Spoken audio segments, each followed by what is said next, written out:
Hey everyone, hi, namaste. Welcome in another session of this very series. अगर आप recording देख रहे हैं तो you can skip by 2-3 minutes. I'll be waiting for my students to join and after that I'll start the session. और अगर आप live हैं तो फटाफट से अपनी attendance दे दीजिए and just let me know that I'm audible to you guys. ठीक है, ऑडियो वगैरह ठीक है ना सबके साथ? Let me inform in the group as well that we are live और फिर फटाफट करते हैं.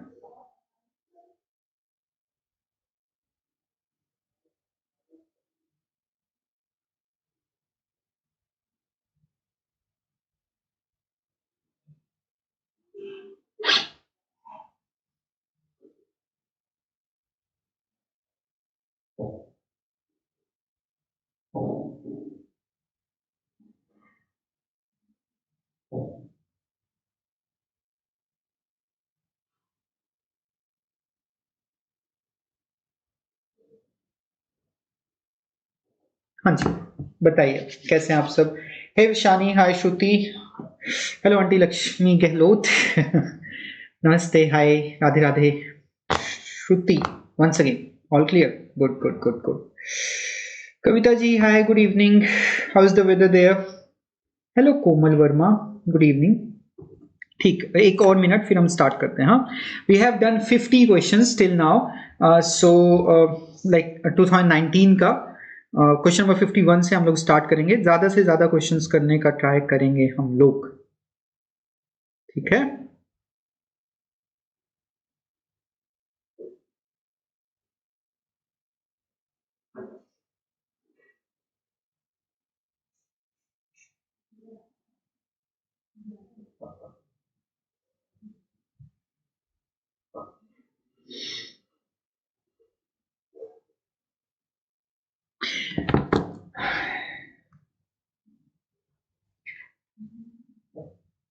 तो जल्दी करवा दीजिए. हे प्रियंका सर, 100 क्वेश्चन करवा देते सर, एक मौखी हो जाता और प्रैक्टिस भी. 100 क्वेश्चन ठीक है, 100 तो नहीं करवा सकते आज, 50 करते हैं फिर. ओके, 50 कर लेते हैं आज. Hey Sachin, good evening. Let's do the 51. हाँ, लेट्स सी कितने क्वेश्चन सही करते हैं. आप लोग टैब भी रख सकते हैं. Okay, little cold weather. Okay, yeah. Here it's very cold. It's not little here. Like right now I'm in 11 degrees Celsius, like here in my hometown. So, okay, question number 51 आपके सामने ये रहा. Who was the founder of Rishi Silsila in Kashmir? Who's the founder of Rishi Silsila in Kashmir? बताइए फटाफट. Rishi Silsila इन कश्मीर.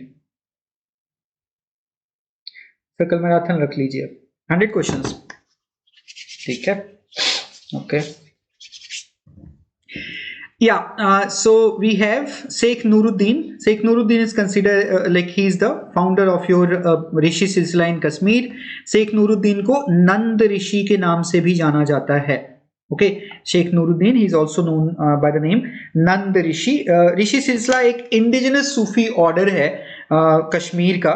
ठीक है, जो कि because most of the Sufi सिलसिलास जो कि आपके इमर्ज हुए और इंडिया में आए, they had a distinct Persian Central Asian tendency कि पर्शियन या फिर सेंट्रल एशिया से वो प्रभावित होके इंडिया में आए, कोई भी सूफी सिलसिला हो.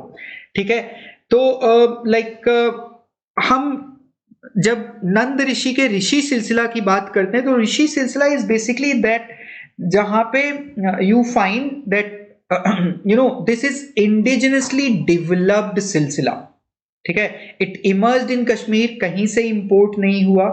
ये कश्मीर के प्री इस्लामिक जो कश्मीरी एसेटिक आइडियल्स हैं या जो एक तरह से ऋषि ट्रेडिशन रहा है, ऋषि परंपरा रही है कश्मीर की, वहां से इसने लाइक इंस्पिरेशन लिया है. It stress on Akhlaq. Akhlaq means moral conduct. Okay, it has less emphasis on समा. ओके, सो जैसे हम और चिश्ती सिलसिला या बाकी सिलसिला का देखते हैं कि दे had a lot of like emphasis on समा या म्यूजिकल गैदरिंग पे. ऋषि सिलसिला में आपका समा पे बहुत ज्यादा एम्फेसाइज नहीं किया है.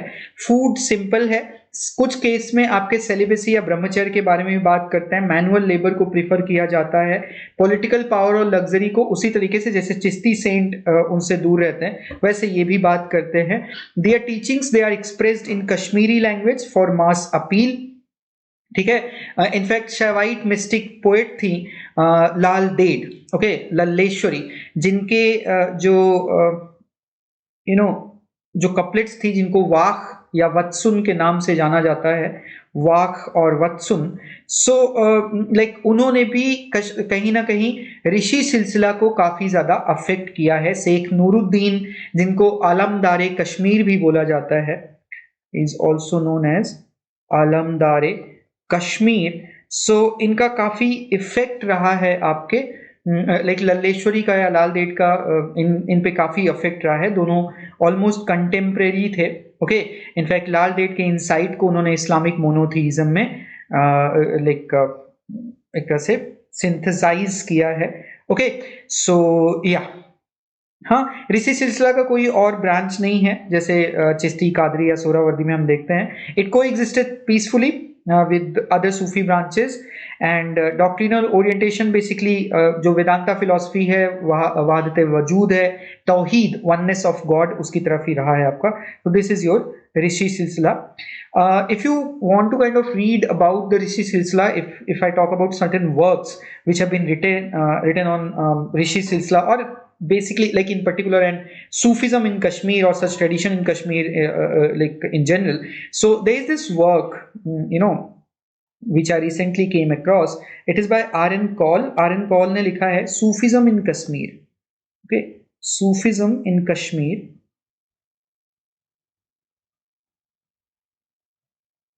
His work can be in dealt with R.N. Kaul, Sufism in Kashmir। Muhammad Ishaq Khan, Kashmir's transition to Islam, okay, ये भी आपका इनका वर्क अच्छा है, ठीक है। सो या मोहम्मद इशाक खान, ठीक है। चलिए next question number 52।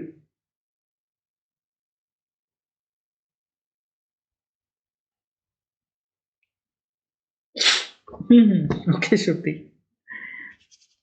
Mir Jumla invaded the Ahom kingdom and occupied the Ahom capital Gadgaon. A treaty was signed between him and the Ahom kingdom in 1663.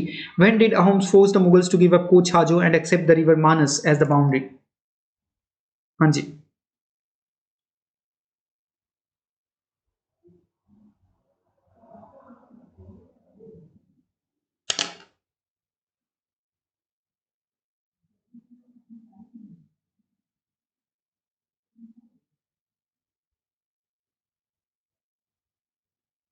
हाँ जी, बताइए क्वेश्चन नंबर 52 प्लीज, फटाफट एवरीवन।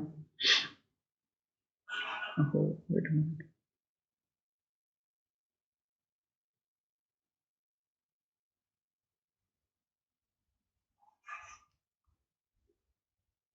हाँ, so it was in 1681, हाँ, it was in 1681 that Ahom they forced the Mughals to give up Koch Hajo and accept the river Manas as their boundary. Okay, Ahom kingdom की अगर हम बात करें 13th century में establish हुआ, 1228 से 826 तक। ब्रह्मपुत्र वैली जो असम की है वो पूरा इनके कंट्रोल में था। कन्फ्लिक्ट आपके मुगलों के साथ इंटरमिटेंट थी, मोस्टली इनके कन्फ्लिक्ट का जो टाइम पीरियड माना जाता है वो 1615 से 1681-82 के बीच का माना जाता है, 1651 से 81-82 के बीच का, okay. So this is kind of the whole time period जहाँ पे लार्जली जो इनका लाइक जो मुगल अहोम कॉन्फ्लिक्ट था, it was on western Assam जो कि कामरूप एरिया है, उसको लेके इनके बीच में कॉन्फ्लिक्ट रही है। मेजर बैटल्स की बात करें तो पहला the very first Mughal Ahom conflict it happened in like the first Mughal Ahom conflict, it happened in 1615 में हुआ आपका, जब मुगल कमांडर आपके थे जहांगीर के टाइम पीरियड में, बंगाल के मुगल कमांडर आपके थे, कौन थे? इस्लाम खान, हमने बताया है इनके बारे में, इस्लाम खान ये थे। एंड अहोम के रूलर थे प्रताप सिंह, ठीक है, अहोम के रूलर थे प्रताप सिंह कामरूप रीजन में। एंड प्रताप सिंह के फोर्सेस ने मुगल फोर्सेस को हरा दिया and it kind of marks the beginning of sustained Mughal-Ahom rivalry. Second आपका जो बैटल होता है मुगल और अहोम के बीच में जो युद्ध है वो आपका 1662-63 में है, जो इस समय की बात कर रहे हैं हम 1600 जो क्वेश्चन में बात किया जा रहा है 1662-63 में। यहाँ पे आपका मुगल फोर्सेस जो हैं वो मीर जुमला के अंडर हैं, जैसा कि क्वेश्चन में ही दिया है। ओके, मीर जुमला एंड अहोम जो रूलर है इस समय, you know, that ruler was Jayadhwaj Singh. Okay, the ruler was Jayadhwaj Singh. ठीक है, जयध्वज सिंह। एंड इसमें आपका पहली बार ऐसा होता है कि मीर जुमला के अंदर गढ़गांव जो कि अहोम किंगडम की कैपिटल होती है, it was occupied by the Mughals. Okay, Gadgaon, and however severe logistical strain on Mughal army due to monsoon and terrain, उसकी वजह से इनको वापस लौटना पड़ता है और मुगल बहुत टाइम के लिए ऑक्युपाई नहीं कर पाते हैं, इसलिए 1663 में they had to do a treaty, ठीक है, संधि करनी पड़ती है। and the treaty which they did, उस ट्रीटी का नाम है treaty of Ghiljhari Ghat. okay, it was called as Ghiljhari Ghat, Ghiljhari Ghat की संधि। ठीक है, the treaty was Ghiljhari Ghat की संधि। ये सेकंड आपका हुआ। थर्ड बैटल फाइनली आपका होता है, wait,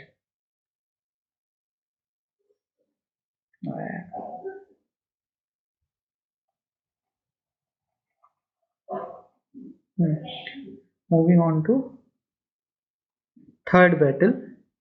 the third battle between और तीसरा युद्ध जो आपके मुगल और अहोम के बीच में है 1671, ठीक है, 1671। इसको बैटल ऑफ सराय घाट भी बोला जाता है। This is also called as battle of Sarai Ghat 1671 में। मुगल कमांडर इस टाइम पीरियड पे we had a Rajput Mughal commander Ram Singh Kachhwaha. Okay, और Ram Singh the first, he was a Kachhwaha Rajput ruler. वो आपके मुगल फोर्सेस को कमांड कर रहे होते हैं। एंड अहोम फोर्सेस को जो कमांड करते हैं is a very popular figure. In fact if any student is here from Assam, he or she must be knowing him. We have Lachit Borphukan. Lachit Borphukan. तो इन्होंने these were the two commanders Brahmaputra नदी के किनारे। ये naval battle है, ठीक है, ये नेवल बैटल है। एंड यहाँ पे डिसिसिवली अहोम विक्ट्री आपकी हो जाती है। It was a turning point, it ended the serious Mughal ambitions in Assam. Lachit Borphukan he emerges as a major anti imperial figure here. फिर उसके बाद आपका फाइनल अहोम और मुगल कॉन्फ्लिक्ट जो आपका हो रहा है, this went on from 1679 to 1682। क्योंकि यहाँ पे 81 दिया है, दिस इज क्लोजर टू 82, इसलिए हम 1681 यहाँ पे आंसर लिया गया है। 1679 से 82 ये मुगल मुगल और अहोम के बीच में चौथा वॉर है, चौथी बैटल है।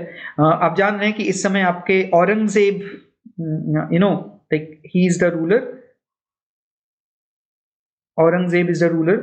और असम के किंगडम में जो इसमें अहोम रूलर है उनका नाम है Gadadhar Singh. Okay, Gadadhar Singh. The battle which happened here, name of the battle, उस युद्ध का नाम है the battle of Itakhuli. Okay, the battle of Itakhuli 1682, 1682। यहाँ पे अहोम फिर से मुगलों को हराते हैं और असम से मुगल्स को पूरी तरीके से एक्सपेल कर देते हैं इताखुली की बैटल में। And with this your Mughal Ahom conflict ended. ठीक है, Mughal Ahom conflict ended. Got it guys? हमने आपको 1663 की गिलजारी घाट की ट्रीटी बताई। उसके बाद हमने आपको एक ट्रीटी और हुई थी जिसके बारे में मैंने आपको बताया नहीं। अहोम और मुगल्स के बीच में प्रताप सिंह के टाइम पीरियड में ही 1639 में एक ट्रीटी हुई थी guys. Okay, there was a sandhi, a treaty 1639। The name of the treaty was treaty of Asurar Ali. Asurar Ali की संधि, ट्रीटी ऑफ असुरार अली, ठीक है। ये मुगल बंगाल सूबा के जो सूबेदार थे उनके और प्रताप सिंह के बीच में हुई थी, जहां पे अहोम ने कामरूप रीजन थोड़े टाइम के लिए मुगलों को दे दिया था, ठीक है। इसके बाद आपका मीर जुमला के टाइम पीरियड में 1663 में गिलजारी घाट की ट्रीटी हुई। अहोम ने मुगलों की सुजरेंटी सिंबॉलिक रूप से एक्सेप्ट कर ली थी, उन्होंने वॉर इंडेमनिटी पे की थी, ठीक है।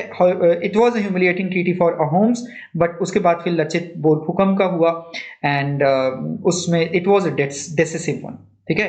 आप जब भी अगर की पर्सनालिटीज देखेंगे अहोम मुगल रिलेशनशिप में, तो we have Lachit Borphukan, we have Mir Jumla, we have Ram Singh Kachhwaha, इन सब का नाम आप याद रखेंगे, ठीक है guys. So 1615-16 first Mughal Ahom युद्ध, 1639 ट्रीटी ऑफ असरार अली की संधि, 1662-63 मीर जुमला का invasion, 1663 treaty of Ghiljhari Ghat, 1671 battle of Sarai Ghat, 1682 battle of Itakuli, okay, battle of Itakuli, very important, got it। Jadunath Sarkar, he has written a work called as history of Assam, उन्होंने असम की हिस्ट्री पे भी लिखा है। इसके अलावा we have S.L. Barua, a comprehensive history of Assam, but history of Assam by Jadunath सरकार, keep in mind। चलिए next question number 53, not correct।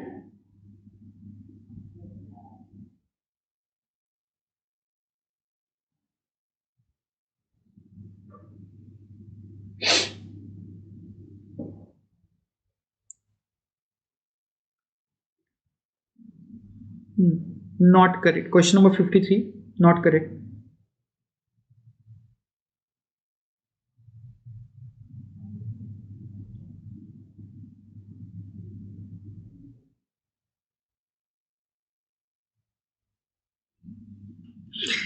हाँ, बी आपका नॉट करेक्ट है। They were paid the remuneration always in kind, ये गलत है, कई बार cash में भी उनको दिया जाता है, ठीक है। बलूटेदारी सिस्टम महाराष्ट्र डेक्कन, इसको डेमिअर्जिक सिस्टम बोला है आपके फुकुजावा ने या फुकाजावा ने,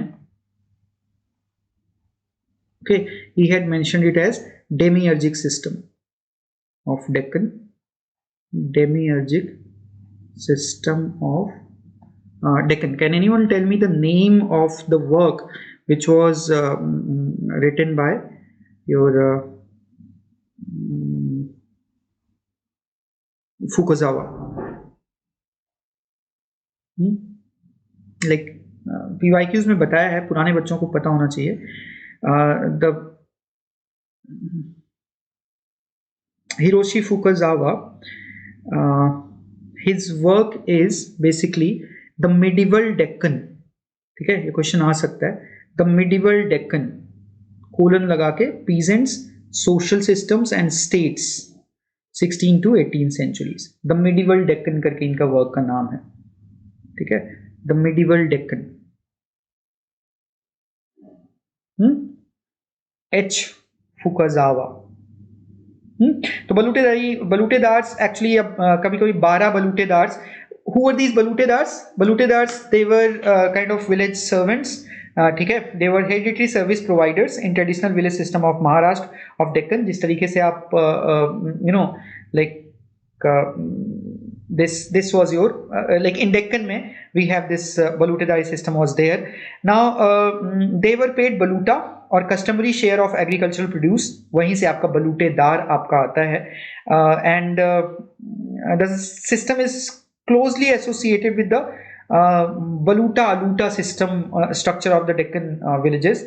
इसको कई बार अलूटेदार भी बोला जाता है। तो यूजुअली 12 बलूटेदार हैं। Who are these 12 बलूटेदार? 12 बलूटेदार्स कौन कौन से हैं? We have carpenter, okay, we talk about the balutedars। The very first one, wait, carpenter, sutar is carpenter, okay, lohar, blacksmith, your kumhar, potter, your mali, gardener, navi, barber, parit, dhobi, washerman, Okay, chambar, chambar, cobbler, leather worker. Bhui, bhui, water carrier, boatman, bhui. Sonar, goldsmith, Gurav, मंदिर में जो पुजारी रहते थे, पुजारी क्या, temple servant या priestly assistant है. Then Joshi, okay, Joshi astrologer, ritual specialist, Joshi. Koli या रामोशी, कोली और Ramoshi, watchman, village guard. Okay, Koli और रामोशी, वॉचमैन और village guard. Now the names and exact composition could vary slightly by region, but the number 12 is constant and mostly hereditary होता था.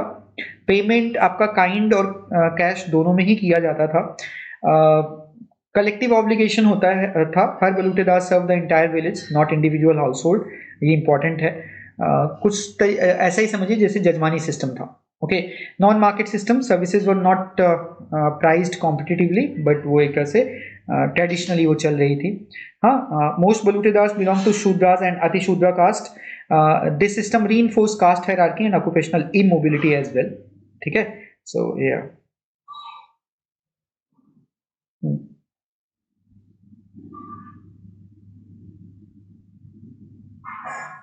Bahmani time में, Yadav time में, आपके Maratha polity में. ठीक है, ये है. सूजन बेली का एक वर्क है. Like I will in the night today before sleeping I am going to read one of her article basically. Susan Bailey, तो एक वर्क है उनका, बुक है बेसिकली Susan Bailey का, Caste, Society and Politics in India. There Susan has mentioned about the ballotary system. Anyway, next question number 54, please.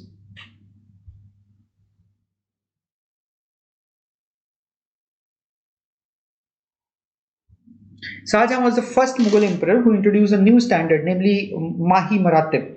It was considered the highest honor conferred on a person. Which of the Indian ruler used to award this before Shahjahan?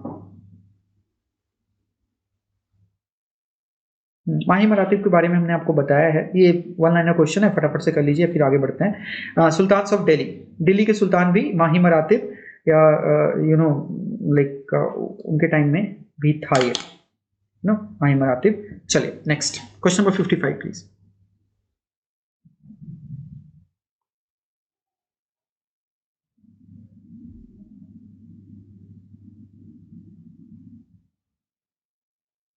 The earlier literary reference to cotton carders bow comes from which of the following Persian texts? Cotton carders bow, जिसमें like कपास की धुनाई होती है to get it more assimilating. बताइए.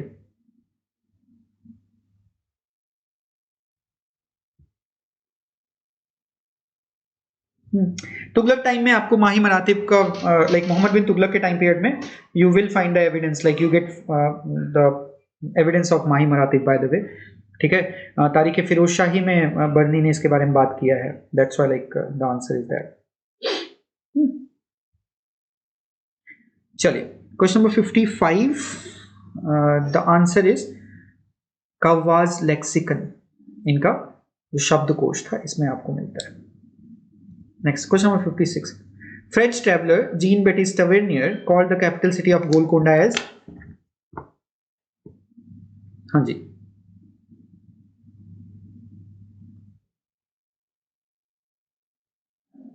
Golconda diamonds के बारे में मैंने आपको कहानी बताई है.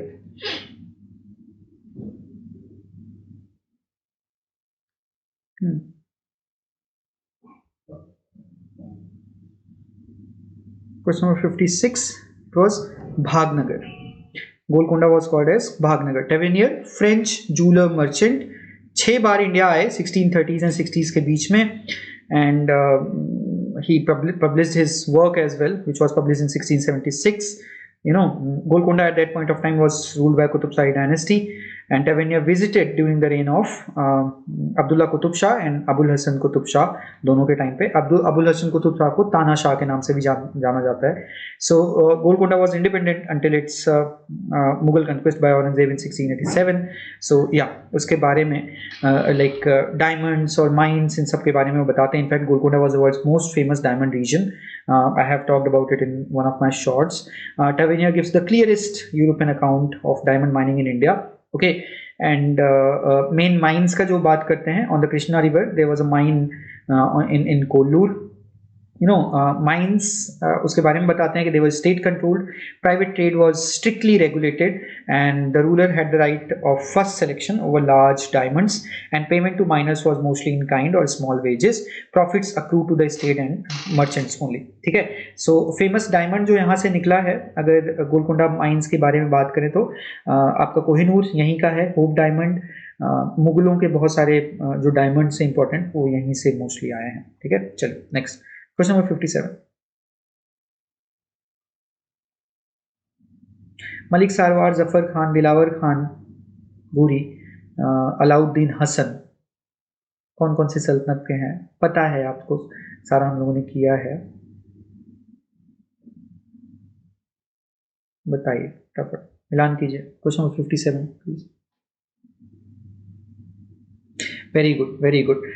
So yeah, the answer for question number 57 आपके मलिक सारवार जौनपुर सल्तनत, शर्की सल्तनत के फाउंडर. जफर खान गुजरात सल्तनत से आप ऐड करेंगे, जोड़ेंगे. देन दिलावर खान गोरी मालवा सल्तनत, अलाउद्दीन हसन बहमन शाह बहमनी सल्तनत. Okay, so answer should be C. Question number 58. A number of changes were introduced by Ghiyasuddin Tughlaq in Alauddin's agrarian measure. Which of the following in this context is not correct? We'll have to find which among the following is not correct, guys. Question number 58. Which among the following is not correct?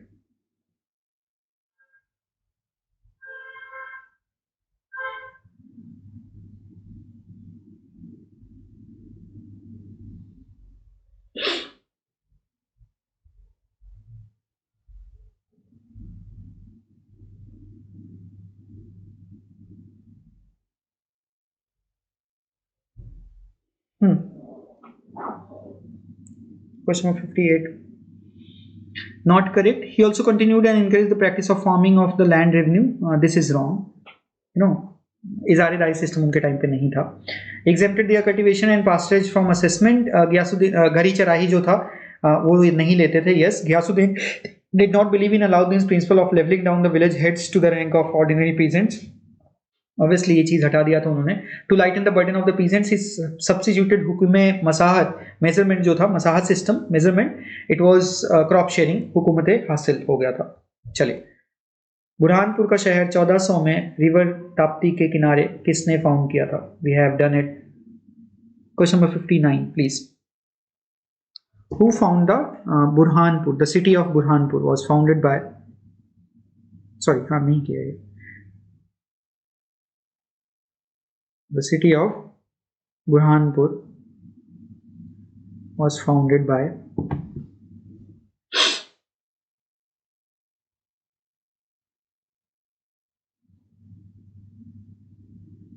Nasir Khan Faruqi. Nasir Khan Faruqi Faruqi ruler थे वो, खानदेश. ठीक है, ये Khandesh kingdom का part था. Farooqui ruler 1400 AD में.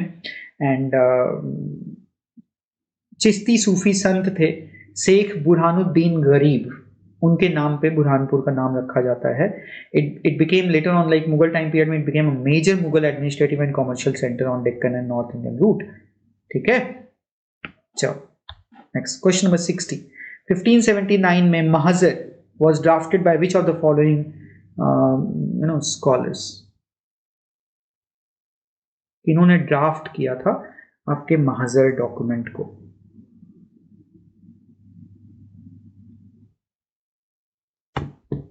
महजर document, who drafted it?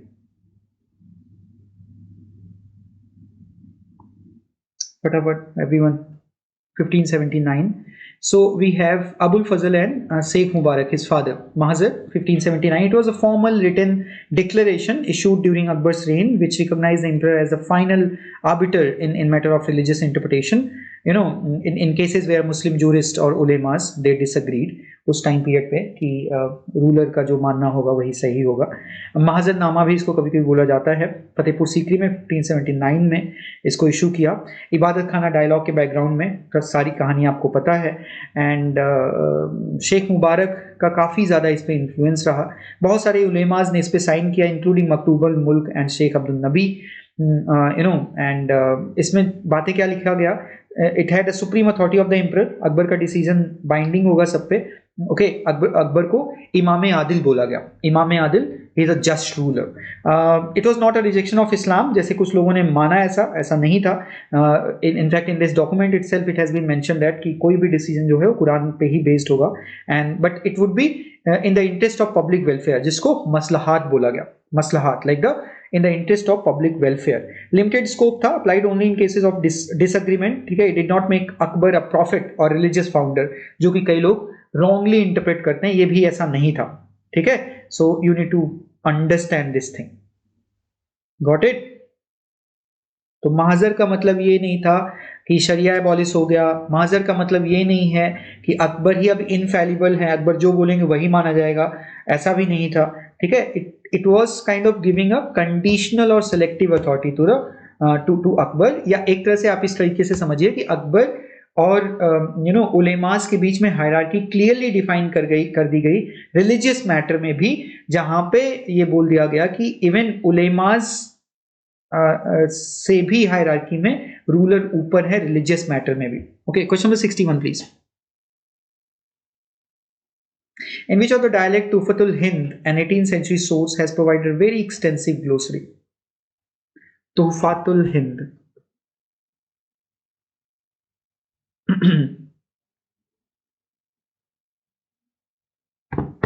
Yeah, Tuhfatul Hind.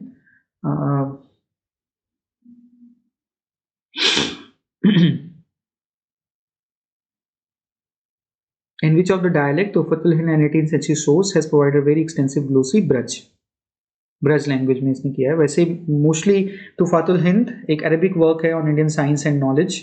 Okay, and Sheikh Zainuddin Makhdum, okay, Malabar के शेख जैनुद्दीन मखदूम और जैनुद्दीन मखदूम पुन्नानी, उन्होंने लिखा.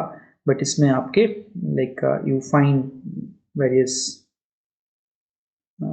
like Braj glossaries also being included. Question number 62. After Alauddin Khilji's death, his price control measures collapsed. ठीक है, question किया अभी हमने. Under Qutbuddin Mubarak Khalji, price rose rapidly. Which one of the following chroniclers, travelers mentions about growing prices during Mubarak Khalji's reign? Nice. 62, 62 number.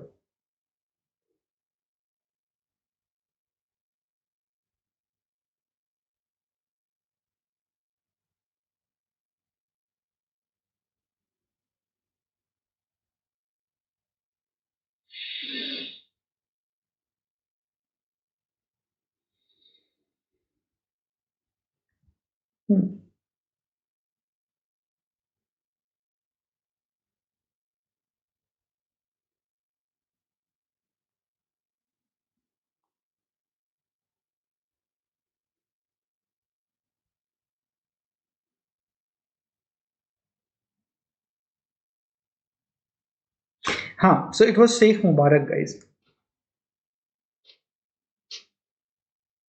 Answer Sheikh Mubarak क्यों दिया है 62 का, ये तो नहीं समझ में आ रहा है. But the answer which was given here is 62A. इसको एक बार मैं देख लूंगा दोबारा, like I double check, ask me again. The answer which I got in the book it was A only, Sheikh Mubarak. So या ठीक. Question number 63. हम एक बार चेक कर लेंगे, चेक करके बताएंगे. इसमें क्वेश्चन रखिए आप, क्वेश्चन मार्क रखिए.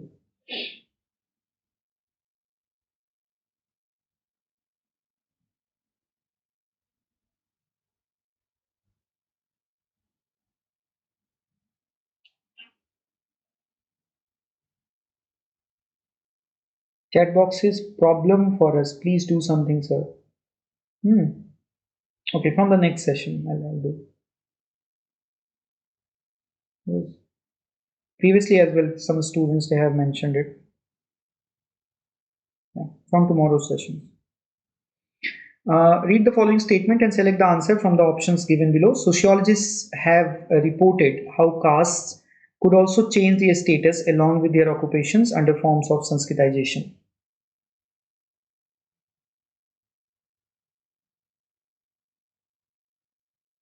63. Question number 63 please. हाँ सिंधी कर लीजिए फिर. ओके. हाँ सिंधी ही होना चाहिए, मतलब सही हो फिर. सॉरी, रॉन्ग आंसर दिया होगा.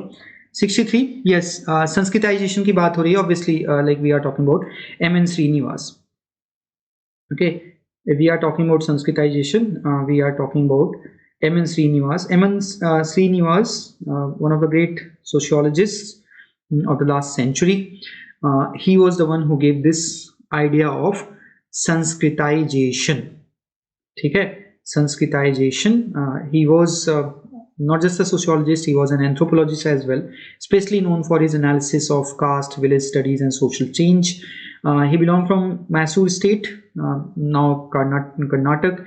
He studied from University of Mysore, then Oxford University. He even taught at Delhi University and University of Oxford में भी कुछ दिन पढ़ा है इन्होंने. He gave this theory of Sanskritization. ठीक है, this Sanskritization, I hope you guys know about it. He also gave the, apart from Sanskritization, he also defined something called as dominant caste. A theory which he mentioned as dominant caste.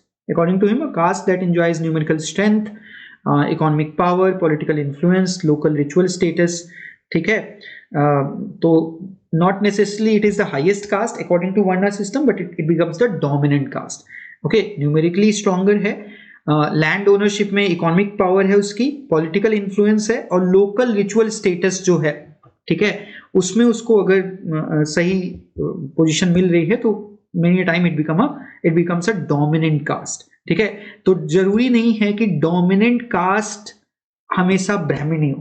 He mentioned about it. ठीक है, and he gave his like examples about the Lingayats, about the Kaligas and others. So yeah, ठीक है.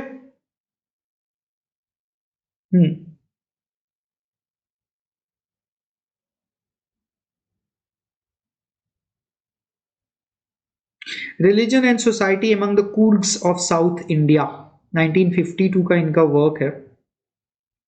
Religion and society among the Coorgs of south India, M.N. Srinivas, a very important work. Religion and Society Among the Kooks of South India, 1952. Caste in Modern India, this is also his essay. It's an essay which he wrote.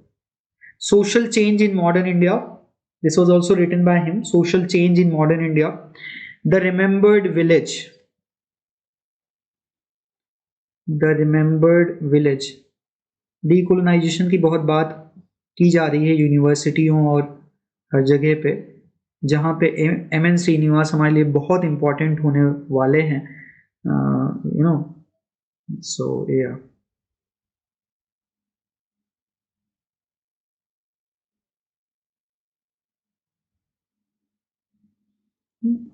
ठीक.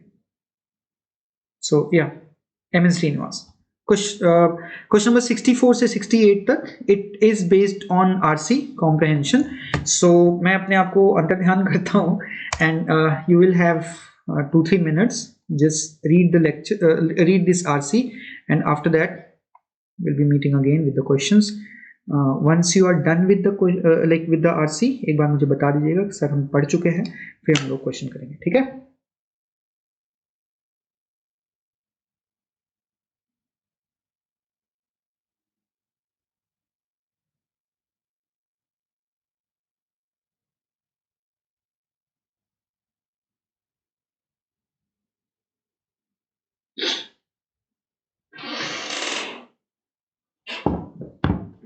Let me know once it's done, everyone.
हाँ जी,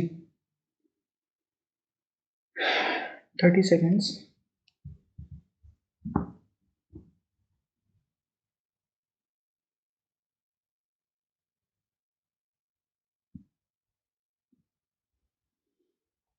okay, so in case अगर आपको RC पे दोबारा जाने की जरूरत पड़े तो हमको बताइएगा। चलिए, both the names Jahangirpura and Jahangirabad carry same meaning, that is city of Jahangir, from which language the word पुर इज टेकन? पुर, which language?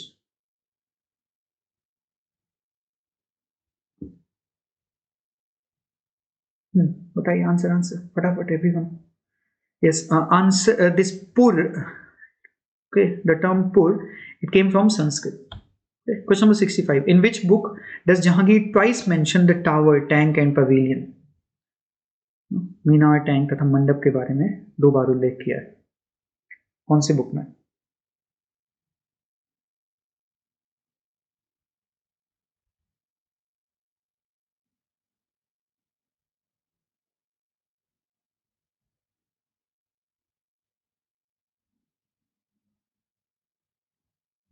Question number 65 please. Tuzke Jahangiri. Okay, it was in Tuzke Jahangiri, he had mentioned about it. Question number 66. The plan of the Shekhupura tower resembles to Hiran Minar built during Akbar's reign. In which of the following cities is Hiran Minar situated?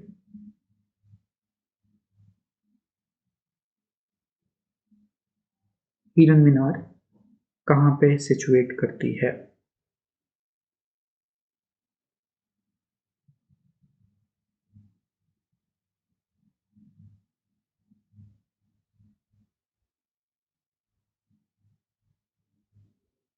Question number 66 please. Fatehpur Sikri. Okay, Fatehpur Sikri. Sheikhupura Punjab है, लाहौर के पास, पाकिस्तान, वहां का no. Fatehpur Sikri में आपके अकबर ने हिरन मीनार बनाया है, वहां से it's kind of resembles that.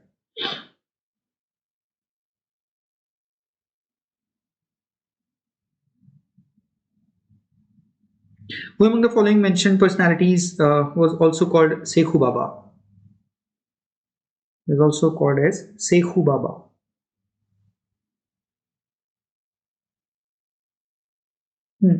Akbar इनको प्यार से सेखू या सेखू बाबा बुलाते थे. Jahangir. In which of the following cities is situated Neem Sarai Minar? Akbar के टाइम पीरियड में Neem Sarai Minar, it was situated in which city?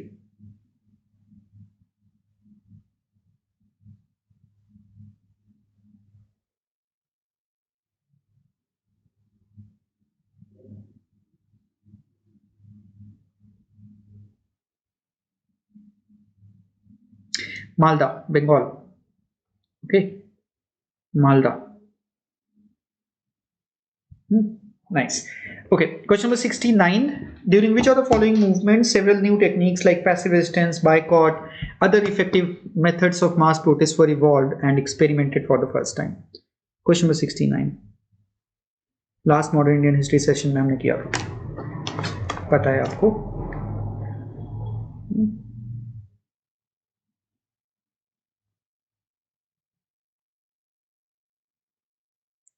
हाँ जी, correct. Anti Bengal partition movement. Okay, anti Bengal partition movement which is also known as Swadeshi movement. Okay, anti Bengal partition movement which is also known as Swadeshi movement. वहाँ पे आपके like this ये नए type के जो movement किए गए, ठीक है, ये मूवमेंट की टेक्निक्स थी, नई टेक्निक्स, उनको फॉलो किया गया. Partition of Bengal happened in 1905. Who was the viceroy? Lord Curzon. Okay, and official reason, administrative convenience. Real effect, it divided the Bengali nationalism on communal lines. So थोड़ा सा ध्यान रखना है, 1903 में पार्टीशन प्रपोजल अनाउंस किया गया था एंड 16 अक्टूबर 1905 में पार्टीशन को इम्प्लीमेंट किया गया। इसी दिन को प्रोटेस्ट स्टार्ट हुआ, मॉर्निंग का डे माना जाता है। एंड 1905 से 1908 तक आप देखते हैं कि it was a peak mass phase था। ओके, बाइकआउट हो रहा है, स्वदेशी चीज़ों को अपनाया जा रहा है। National education, in fact national council of education was established in 1906। Bengal national college यहीं पे बनते हैं। बहुत सारे हड़ताल, स्ट्राइक्स, पब्लिक मीटिंग्स इसी समय पे होती है।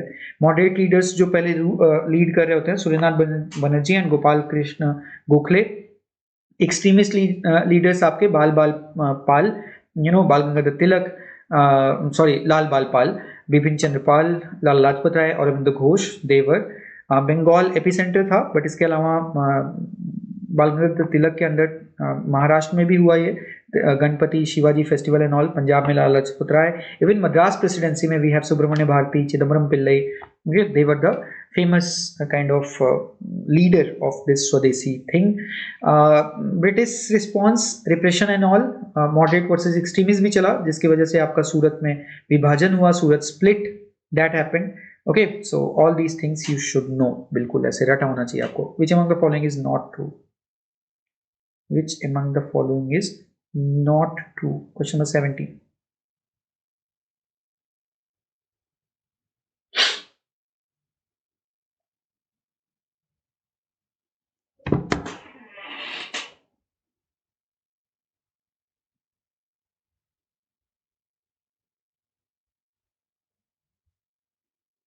D.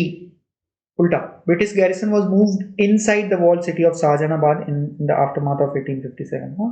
Not outside, inside. Okay. After 1857, Indians were driven out of Delhi and Lucknow. Correct है ये. In pre-1857, Delhi Europeans had lived mostly within the walled city in houses rented from Indians. Correct. Before the 1857 rebellion, personal relation between resident Englishmen and Indians in Delhi and Lucknow had been fairly friendly. ये भी correct है, बाद में चीज़ें खराब होनी start हो गई थी आपकी। तो या क्वेश्चन नंबर 70 का आंसर जो है वो डी होगा। ठीक है। There is this work the swadeshi movement in Bengal. Who is the writer? The swadeshi movement in Bengal. Who is the writer of this very work? Guys, anyone? The swadeshi movement in Bengal, इस किताब के लेखक हैं सुमित सरकार। Question number 71. As a result of the 7 Years' War in Europe, the French and English settlements in India also became involved in open hostilities. The work of Dupleix and Bussy in South was thus destroyed in 1760-61. Which treaty provided the restoration of French possessions in India? हाँ जी, बताओ तो जाने। Anglo Carnatic war या Carnatic Wars के बारे में बात कर रहा है ये। कौन से कार्नाटिक वॉर के टाइम पीरियड पे ये सारी चीजें हुई हैं? बसी एंड एवरीथिंग, 1760-61। ओहो, बैटल ऑफ वंडीवास था, बट ट्रीटी आपकी पेरिस थी। ट्रीटी यूरोप में हुआ है 7 ईयर वॉर के टाइम का। ऑस्ट्रियन वॉर ऑफ सक्सेशन पहला Carnatic war, it ended with treaty of Aix-la-Chapelle. Okay, second Carnatic war वो इंडियन वजह से ही हुआ, बैन एफएमसी वाला सीन जो हमने आपको बताया है। ठीक है, एम्बिशन ऑफ डुप्ले, उसकी वजह say that ended with the treaty of Pondicherry. Okay, and यहाँ पे ही आप देखते हैं कि इंपॉर्टेंट बैटल्स होती हैं एंड नॉर्दर्न सरकार आपके फ्रांस को मिल जाता है। Then third one is your third Carnatic war के टाइम पीरियड में battle of Wandiwash and all होता है and it ended with your treaty of Paris. ठीक है, treaty of Paris. Question number 72। इसीलिए होता है कि आप जब तक आप अपने मुकाम पे पहुंच नहीं जाते हैं तब तक आप लगातार लगे रहते हैं, अपने आप को टच में रखते हैं क्वेश्चन से, क्लासेस से। Which of the following were the main areas where systematic state initiative was visible in the 19th century? Because if you see the outcome, so It's not like you need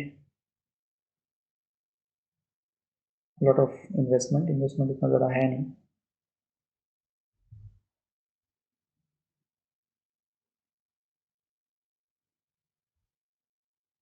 हाँ जी.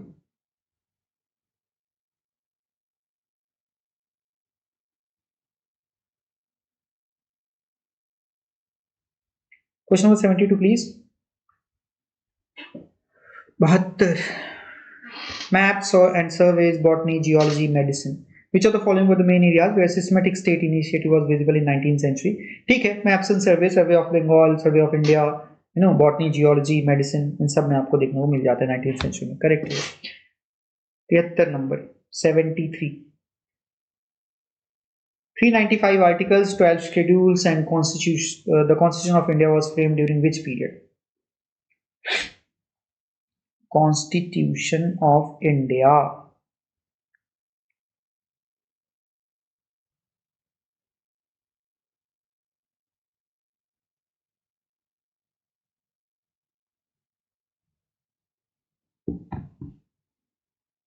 Which period?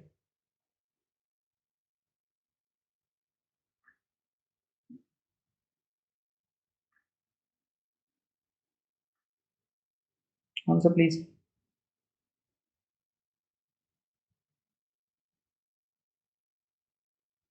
हाँ जी. सो या दिसंबर 1946 से दिसंबर 1949 तक. ठीक है, थोड़ा सा ठीक भी है. 26 नवंबर 1949 को अडॉप्ट हुआ, 26 जनवरी को इन्फोर्स किया गया. It's a written detailed federal with unitary bias हुआ. 1946 को में आपके कैबिनेट मिशन प्लान के साथ कॉन्स्टिट्यूएंट असेंबली बनी और इन टोटल इसने 2 साल 11 महीने और 18 दिन लिए. ठीक है, total time 2 years 11 month and 18 days. President doctor Rajendra Prasad, chairman of drafting committee doctor B.R. Ambedkar. Drafting committee में अदर मेंबर्स जो थे उसमें आपके Alladi Krishnaswami Ayyar, K M Munshi, N Gopalaswami Ayyangar. Okay, so these are kind of your members of this committee. And originally आपका इसमें 22 parts थे, 395 articles थे, and 8 schedules थे. ठीक है, अभी अमेंडमेंट के बाद 12 शेड्यूल हुए हैं, स्टार्टिंग में 8 ही थे. ठीक है गाइस.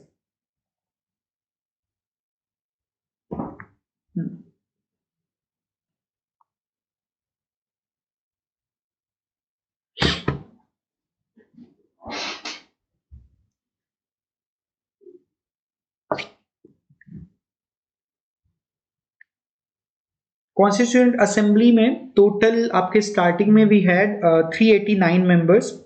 थोड़ा सा और बात ही कर ही लेते हैं कॉन्स्टिट्यूशन के बारे में. सब लोग कॉन्स्टिट्यूशन बोलते रहते हैं. In total 389 members were there, जिसमें ब्रिटिश इंडियन प्रोविंस से 292 मेंबर्स थे, प्रिंसली स्टेट से 93 मेंबर्स थे, एंड चीफ कमिश्नर्स के प्रोविंसेस से 4 मेंबर्स थे. ठीक है, पार्टीशन के बाद 1947 के बाद हाउएवर ये नंबर घट के 299 हो गया. ठीक है, 299 हुए. टोटल 11 सेशंस हुए थे, 11 सेशंस हुए थे. एंड टोटल सिटिंग्स जो हुई थी 165 डेज की सिटिंग्स हुई थी, जिनमें एक एक चीजों पे बात हुई थी. पहली मीटिंग आपकी हुई 9 दिसंबर 1946. ओके, 9 दिसंबर 1946. और यहाँ पे आपके डॉक्टर सच्चिदानंद सिन्हा, ठीक है, डॉक्टर सच्चिदानंद सिन्हा, उन्होंने इस पहली मीटिंग को टेम्परेरी रूप से प्रिसाइड किया था. सच्चिदानंद सिन्हा. यहीं पे फिर बाद में आपके वोटिंग वगैरह होती है और राजेंद्र प्रसाद आपके प्रेसिडेंट बन जाते हैं. ऑब्जेक्टिव रेजोल्यूशन 13 दिसंबर को, the objective resolution was moved by Jawaharlal Nehru. 13 December 1946 I am talking about. ठीक है, ऑब्जेक्टिव रेजोल्यूशन. हिंदी वाला थोड़ा सा इसको देख लीजिएगा क्या है, अदरवाइज तो रुकिए हम बता देंगे आपको. ऑब्जेक्टिव रेजोल्यूशन, ये बेसिकली आपके बाद में प्रीएम्बल का बेसिस बनता है। ये ऑब्जेक्टिव रेजोल्यूशन का मतलब ही क्या है कि आपके कॉन्स्टिट्यूशन या असेंबली में हम कैसा एक संविधान बनाने के लिए यहाँ पे हैं, ठीक है। सो इस सब के बारे में बात किया गया, यहाँ पे ये बताया गया कि like we are here gather to basically form this kind of constitution. Okay, then drafting committee, it was appoint, like काफी सारी बातें हुई सब कुछ। Drafting committee finally it was appointed in on 29th August 1947। ओके, 29th August 1947 को drafting committee आपकी appoint की जाती है। And drafting constitution, sorry, drafting committee के जो हेड थे आपको पता है चेयरमैन कौन थे, बी.आर. अम्बेडकर, अभी हमने बताया। ये जो ड्राफ्ट कॉन्स्टिट्यूशन है पहली बार पब्लिश किया गया फेब 1948 में, फरवरी 1948 में, और इसमें पब्लिक पार्टिसिपेशन भी मांगा गया, और ओवर 7,000 अमेंडमेंट्स वर प्रपोज्ड, ठीक है। About 2,400 out of them they were debated, and some experts who were like initial draft के preparation में जो expert का use किया गया था उसमें B.N. Rao हैं, in fact Ambedkar gave it final legal shape. Then so yeah, original constitution, it was written in English as well as Hindi. Calligraphy was like English version, it was handwritten by Prem Bihari Narayan Raizada. English वाला जो है it was written by Prem Bihari Narayan Raizada. Okay, the Hindi one, it was written by Vasant Krishan Vaidya. Vasant Krishan Vaidya. Okay, illustrations जो एक हर chapter के starting में एक illustration आपको दिख जाएगा, that was done by Nandalal Bose and other artist from Shanti Niketan. Okay, we have the painters like Nandalal Bose and Shanti Niketan के और भी पेंटर्स थे जो थे, ठीक है।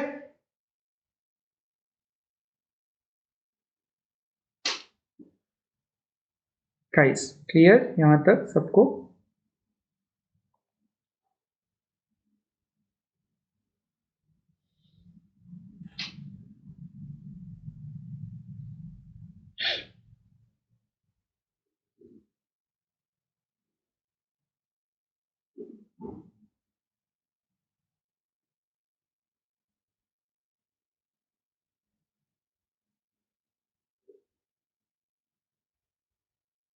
क्लियर सबको?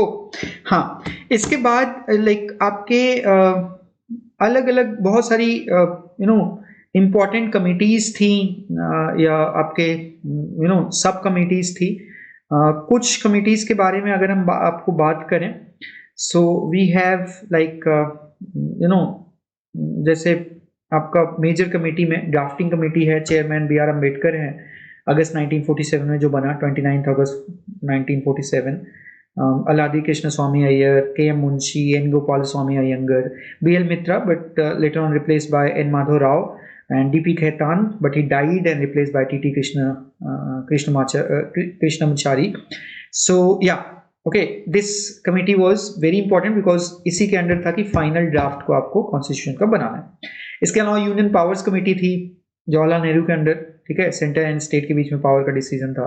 यूनियन कॉन्स्टिट्यूशन कमेटी थी जवाहरलाल नेहरू के ही अंडर, कि यूनियन गवर्नमेंट का स्ट्रक्चर कैसा होगा। प्रोविंशियल कॉन्स्टिट्यूशन कमेटी थी सरदार वल्लभ भाई पटेल के अंदर, कि प्रोविंशियल स्टेट गवर्नमेंट और गवर्नर काउंसिल का क्या रिलेशन है इस सब का। इसके अलावा बहुत सारी एडवाइजरी कमेटीज थी, फंडामेंटल राइट्स पे, माइनॉरिटीज पे, ट्राइबल एरियाज पे। ये एडवाइजरी कमेटी जो थी इसके चेयरमैन आपके सरदार वल्लभ भाई पटेल थे। यहाँ पे फंडामेंटल राइट्स की जो सब कमेटी थी उसमें JB कृपलानी थे। माइनॉरिटीज की जो सब कमेटी थी उसके चेयरमैन HC मुखर्जी थे। Excluded and partially excluded areas, tribal areas की जो सब कमेटी थे उसके हेड आपके A.V. ठक्कर थे। Okay, it was A.V. Thakkar. ये जो कमेटी थी, advisory committee on fundamental rights, minorities and tribal areas, इसलिए इंपॉर्टेंट हो जाता है क्योंकि यही कमेटी थी जहां पे फंडामेंटल राइट्स सबसे पहली बार डिस्कस किए गए थे। ठीक है, for the first time fundamental rights जो है वो यहीं पे डिस्कस किए गए थे। इन सारी कमिटीज के बीच में तारतम्य बना रहे, तो उसके लिए एक स्टीयरिंग कमेटी थी। There was a steering committee, the chairman was doctor Rajendra Prasad. Rules जिसके थ्रू आपके कॉन्स्टिट्यूशनल असेंबली काम करेगी, डिबेट करेगी, उसमें भी आपके रूल्स ऑफ प्रोसीजर्स कमेटी थी। The chairman was doctor Rajendra Prasad.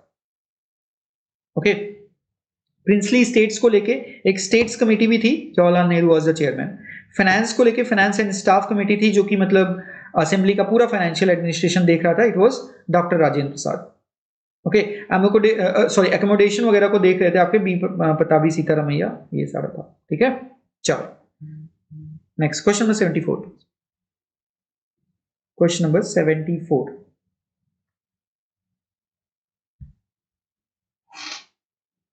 under which system or settlement the Indian states lost their right to foreign affairs and defense?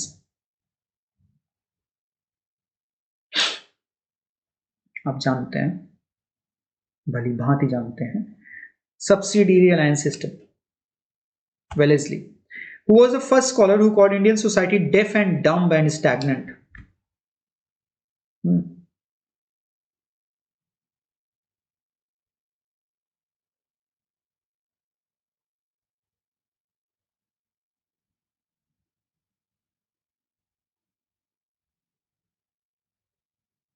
Deaf, dumb and stagnant, which was the first one said it? Hegel.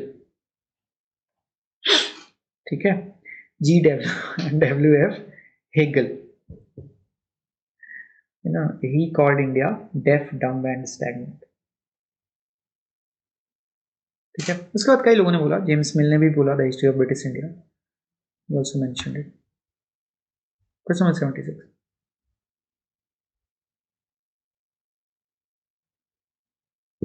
In fact I guess Mill ने सबसे पहले बोला, उसके बाद Hegel later on India को बोला कि it's a historical society outside world history.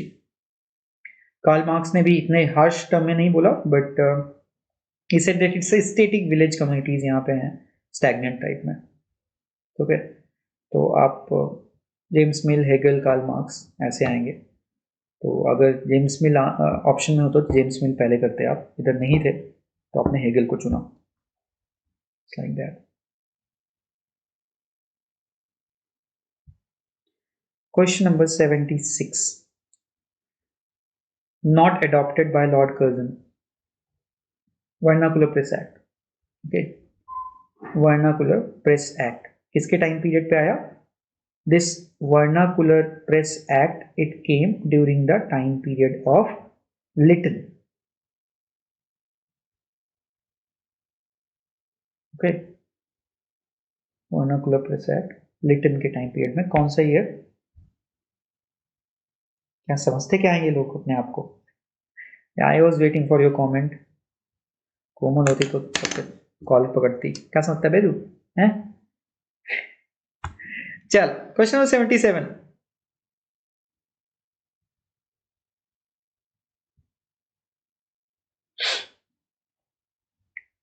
which of the following opposed the appointment of Muthuswamy Iyer to the Madras High Court on the grounds that native officials should not draw the same rate of pay as Europeans in similar circumstances? Question number 77.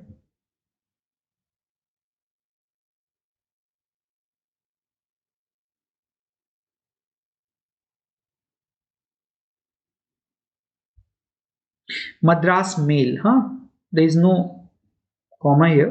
Madras Mail. Madras mail Chennai में एक leading English newspaper था, daily newspaper, founded in 1868, 1868 में found किया गया। It represented the views of European commercial and official interest, pro British था, anti Indian nationalist था, it was critical of Indian national Congress and popular politics. Okay, इसलिए colonial establishment को काफ़ी ज़्यादा support किया है इसने। ठीक है, सो या we have a work by S. Natarajan.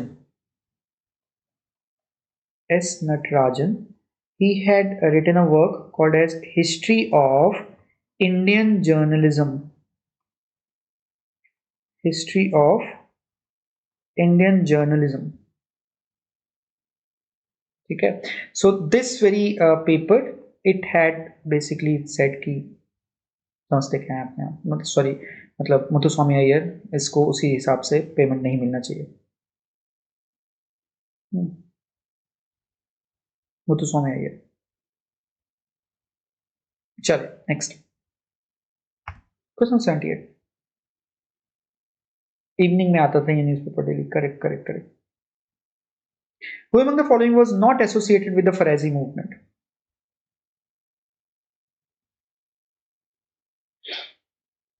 फराजी movement से जुड़ा हुआ नहीं था, इनमें से कौन? Question number 78। फराजी movement 19th century का एक इस्लामिक रिफॉर्म मूवमेंट था, ठीक है, एंड उसका एम ये था कि रिस्टोर द फरैज।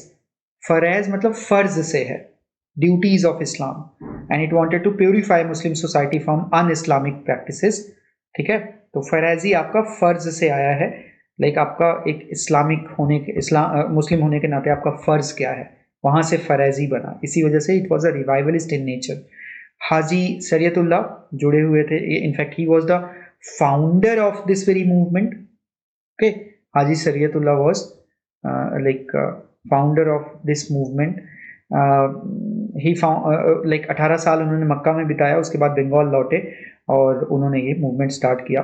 दूदू मियाँ इनके बेटे थे। He led the movement after 1840 और इन्हीं के टाइम पीरियड में इस मूवमेंट को थोड़ा सा एक ऑर्गेनाइज्ड स्ट्रक्चर मिला। Okay, mainly eastern Bengal, Faridpur, Dhaka, Barisal, यहाँ पे इनका था सपोर्ट बेस। इसमें मुस्लिम पेजेंट्स एंड आर्टिसंस थे, यू नो। सो इनका एम्फेसाइज था डेली प्रेयर, फास्टिंग, ज़कात, इन सब पे, ठीक है। नया मियाँ भी इसी से बाद में जुड़ गए। तीतू मियाँ और तीतू मीर, ओके, तीतू मियाँ और तीतू मीर, इनका पूरा नाम था Syed Mir Nisar Ali. Okay, he was a peasant, बाद में turned religious leader of Bengal. इन्होंने एक आर्म्ड अग्रेरियन रेजिस्टेंस भी स्टार्ट किया, ठीक है, 24 परगना में, एंड लेकिन ये आपके इधर से जुड़े नहीं थे। The movement from which he was associated, it was Narkel Beria movement. Okay, Narkel Beria इसलिए because Narkel Beria was the place जहां पे इन्होंने बांस का एक बैम्बू फोर्ट बनाया था, बांसेर किला, ओके, या बांस का किला।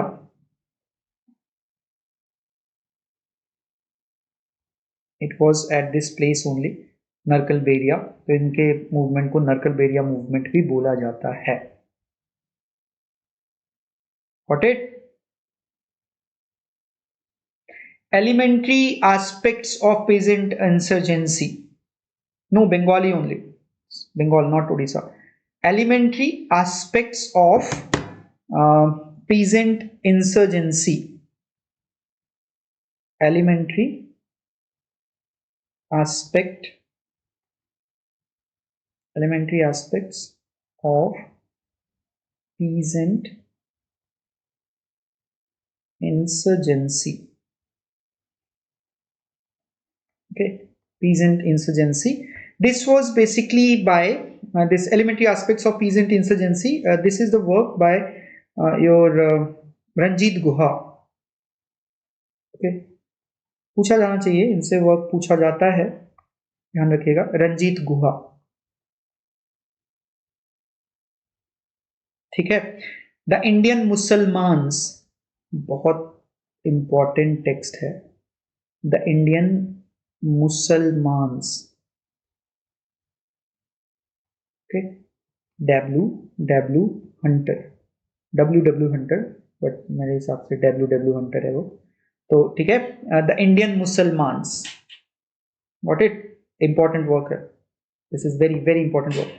क्वेश्चन नंबर 79, ऑथर एंड उनकी बुक।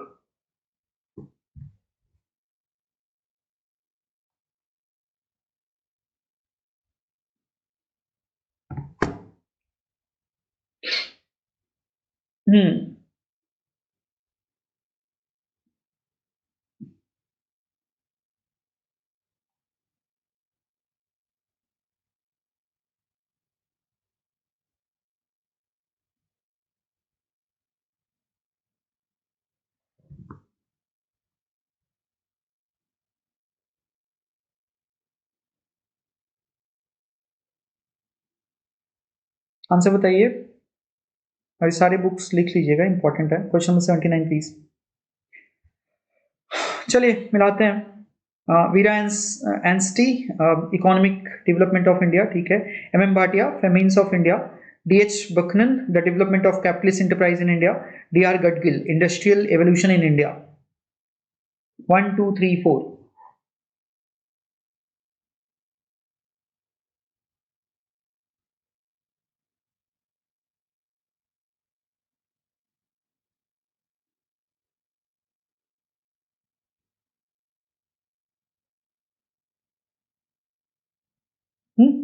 ठीक।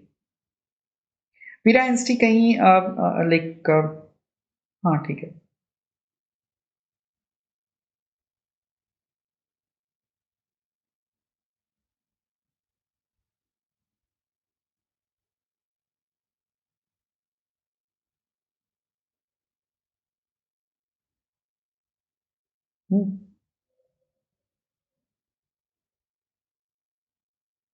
लिख लिया आप सबने?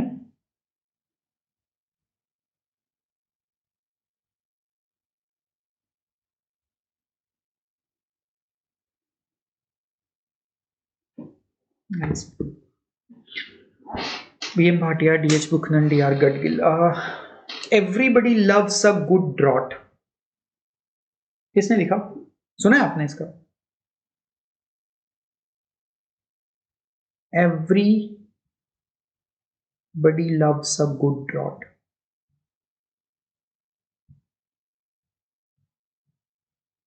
किसने लिखा बताओ? Everybody loves a good drought.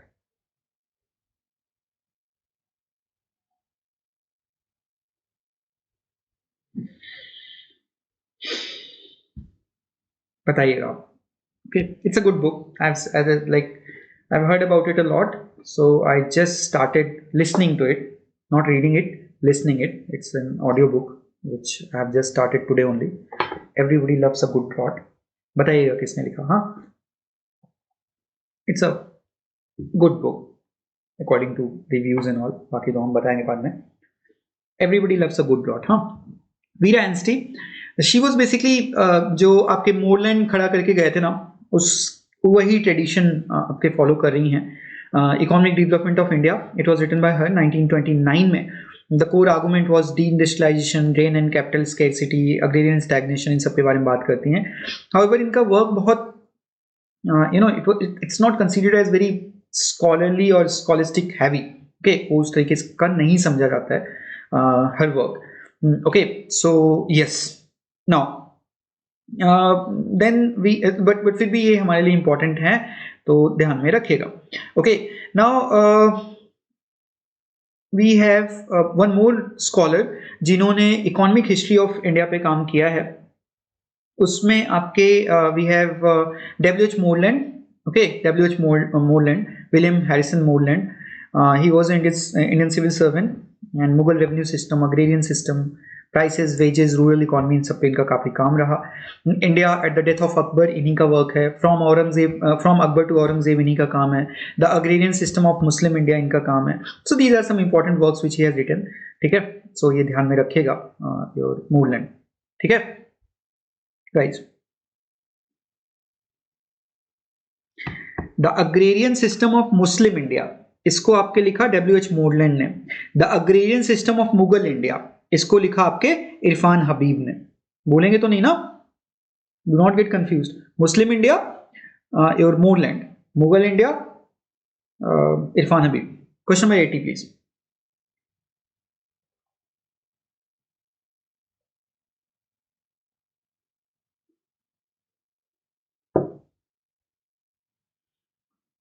The gradual industrialization of India not only brought the capitalists into the foreground of public life, it also created an industrial working class.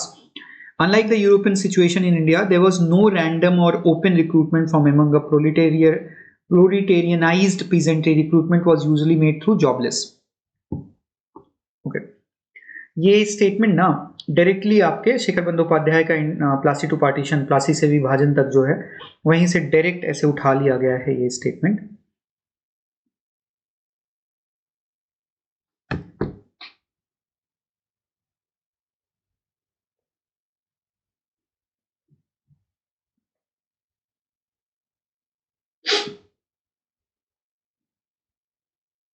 मुस्लिम की स्पेलिंग मुस्लिम है, मोलन, MOSLEM।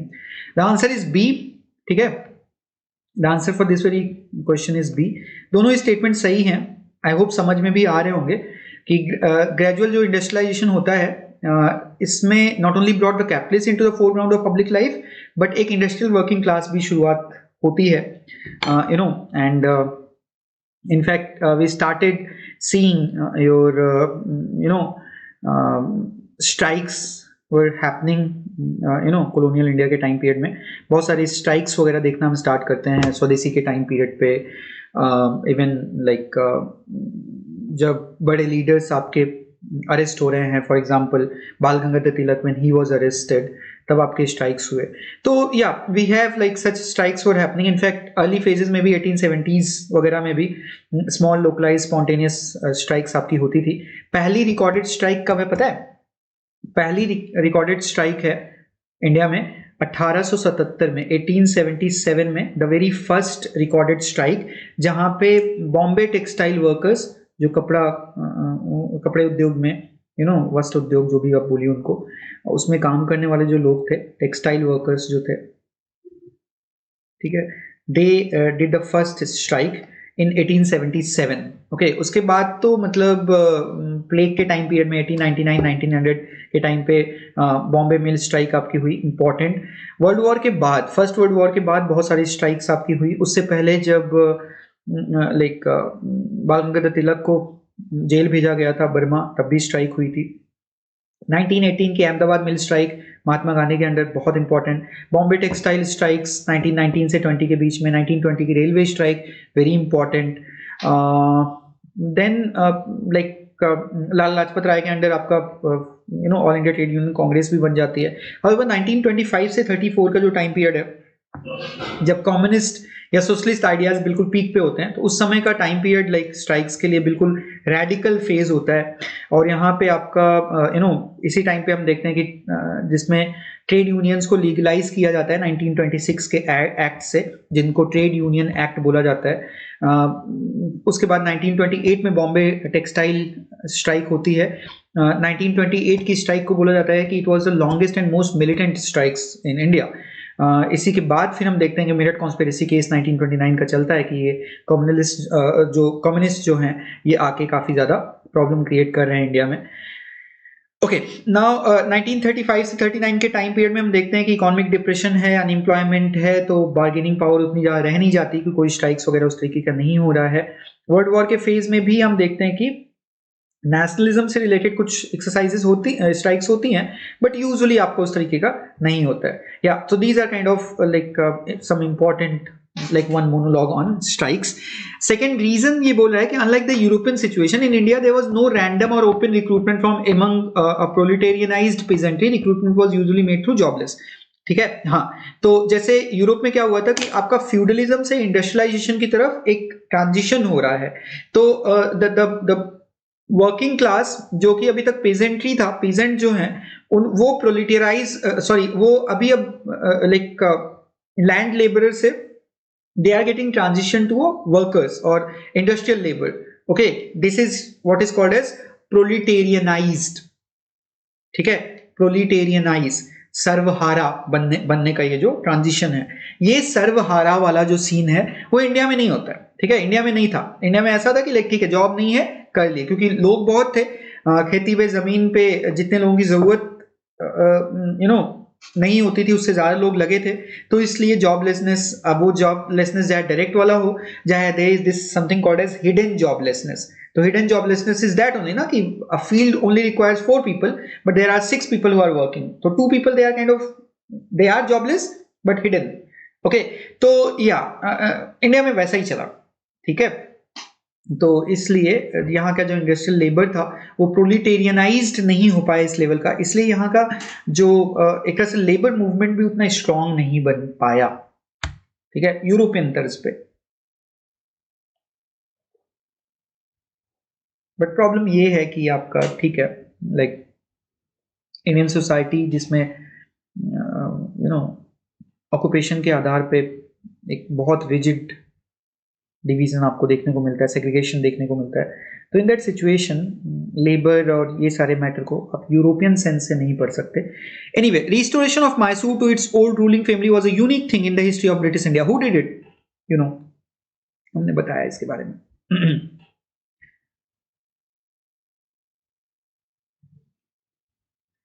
Ripon, very good. Ripon ने मैसूर को वापस दे दिया था।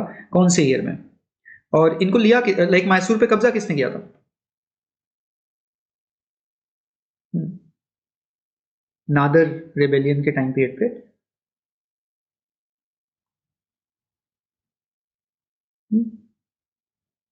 Bentinck, okay, Bentinck ने, Nadar rebellion हुआ था।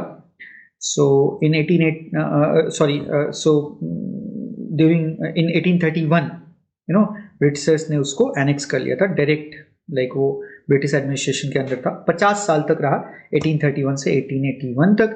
उसके बाद फिर मैसूर को वापस कर दिया जाता है। Okay, Mysore was given back Ripon के द्वारा in 1881, Marquess of Ripon 1881। Chamarajendra Wodeyar, okay, Chamarajendra Wodeyar, he was a minor at that point of time. ठीक है, मैसूर की सत्ता वापसी, या इसको रेंडिशन ऑफ मैसूर के नाम से भी जाना जाता है, दिस होल इवेंट। रेंडिशन मतलब कुछ वापस करना, rendition of Mysore. Basically rendition का टेक्निकल मीनिंग ये होता है कि आप जब गाना सुन रहे होते हैं ना, आलाप ले रहे हैं, तो आलाप में एक चढ़ाव की स्थिति है, नीचे नीचे जैसे समाप्त कर रहे हैं आप, that is rendition, you know, like that rendition. वो गाना खत्म हो रहा है, that is rendition in music. But यहाँ पे इसको रेंडिशन ऑफ मैसूर बोला गया। हम लोगों को इंग्लिश जो अंग्रेजों ने हमको दी, उसके बाद तो हमने इंग्लिश का ऐसा किया भरता बढ़ाया, मतलब पूरा इतना पढ़ लेंगे शेक्सपियर के बाद फिर हम इंडिया में ही सब होगा। एनीवे, ठीक,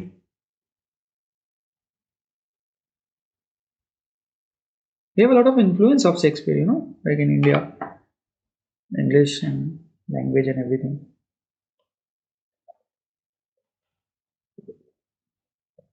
इनफैक्ट बॉलीवुड में बहुत है। आई डोंट नो, आप लोगों ने धुरंधर नहीं देख रही है तो अच्छी बात है, अभी पहले एग्जाम दो, बट वहां भी आपको शेक्सपियर की इमेजरी दिख जाएगी उस मूवी में भी। तो Bollywood is kind of obsessed with Shakespeare. Question number 82 please.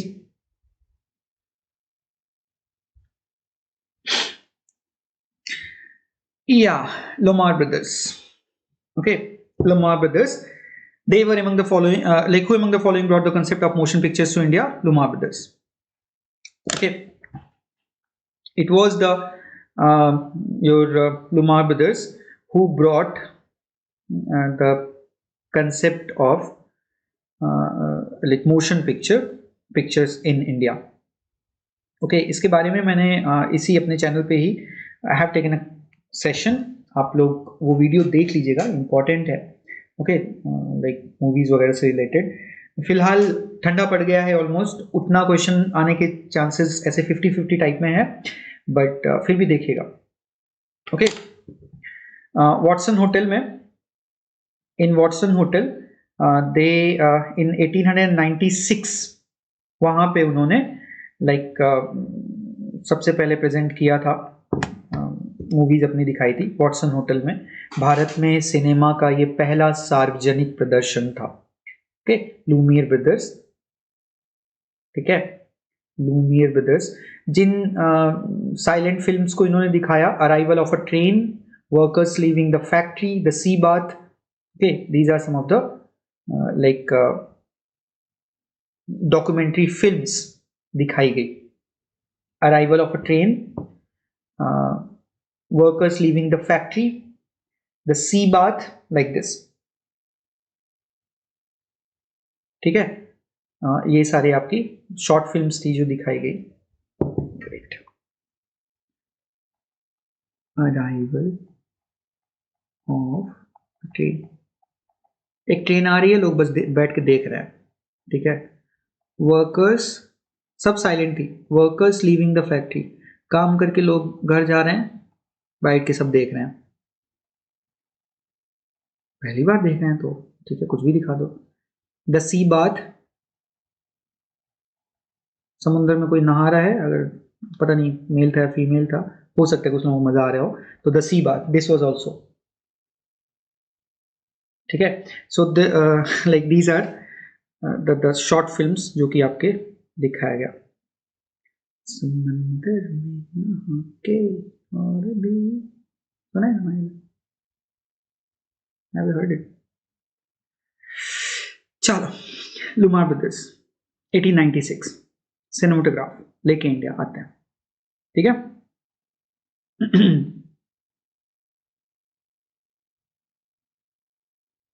उसी प्लेलिस्ट में है। Sir I solve west Bengal SET paper, I corrected 62 questions only, like history में या टोटल पेपर 1 में ऑल में मिला के?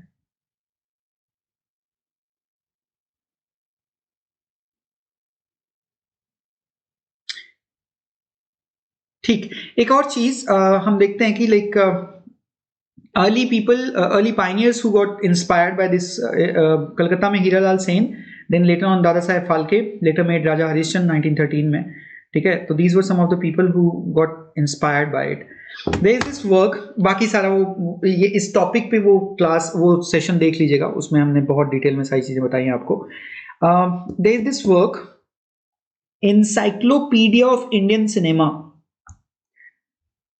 encyclopedia of Indian cinema, encyclopedia of Indian cinema, इसको लिखा है आपके Ashish Rajadhyaksha. Okay, Ashish Rajadhyaksha and Paul विलमन,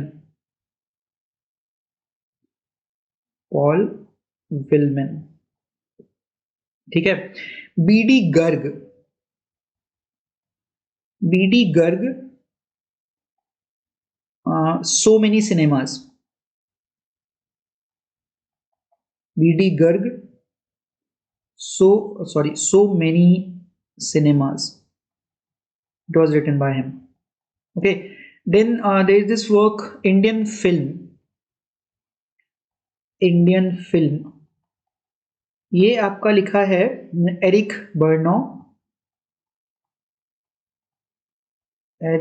बर्नो और एस कृष्णा स्वामी,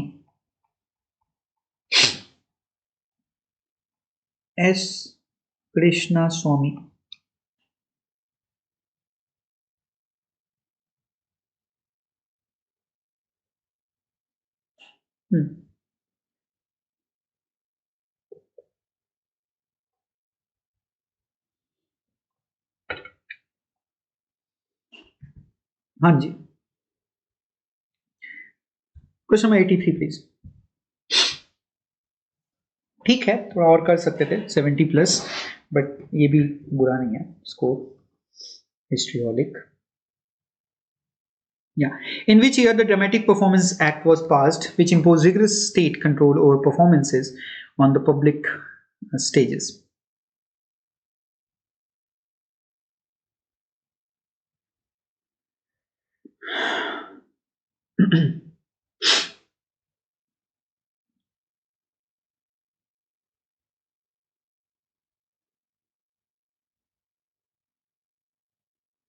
आंसर बताइए फटाफट।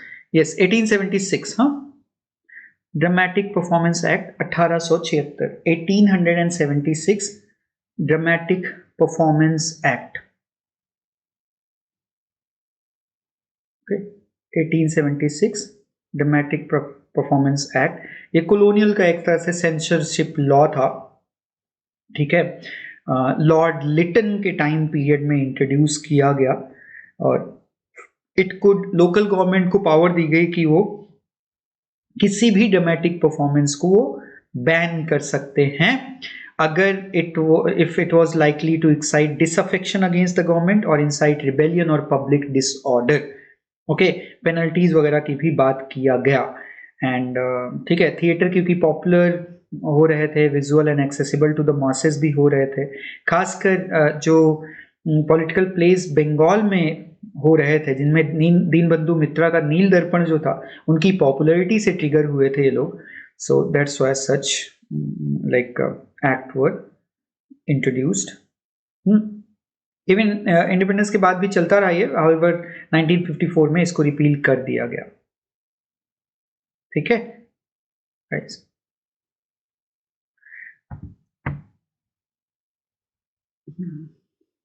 एक आपके there is this lady,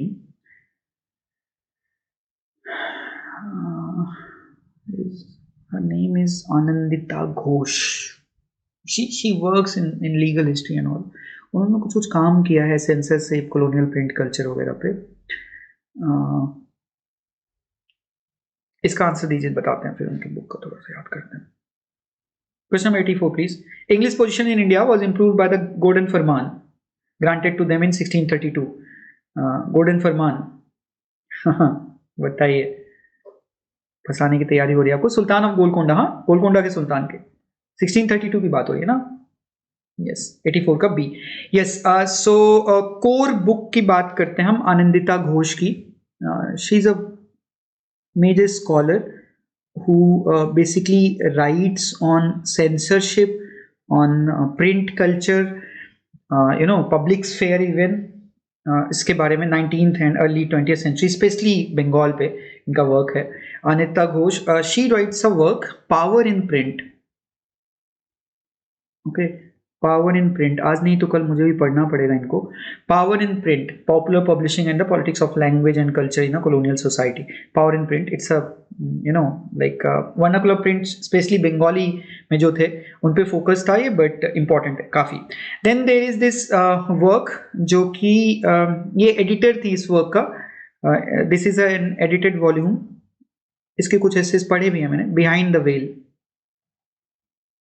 Behind the Veil, Resistance, Women and Everyday in Colonial South Asia. ठीक है, तो यस, बट इनका ये पावर इन प्रिंट याद रखिएगा, इंपॉर्टेंट है. चलिए, question number 85.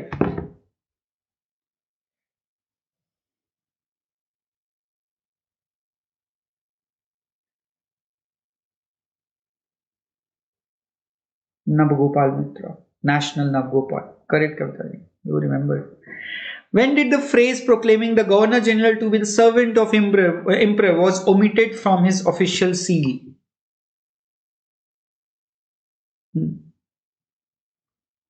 When?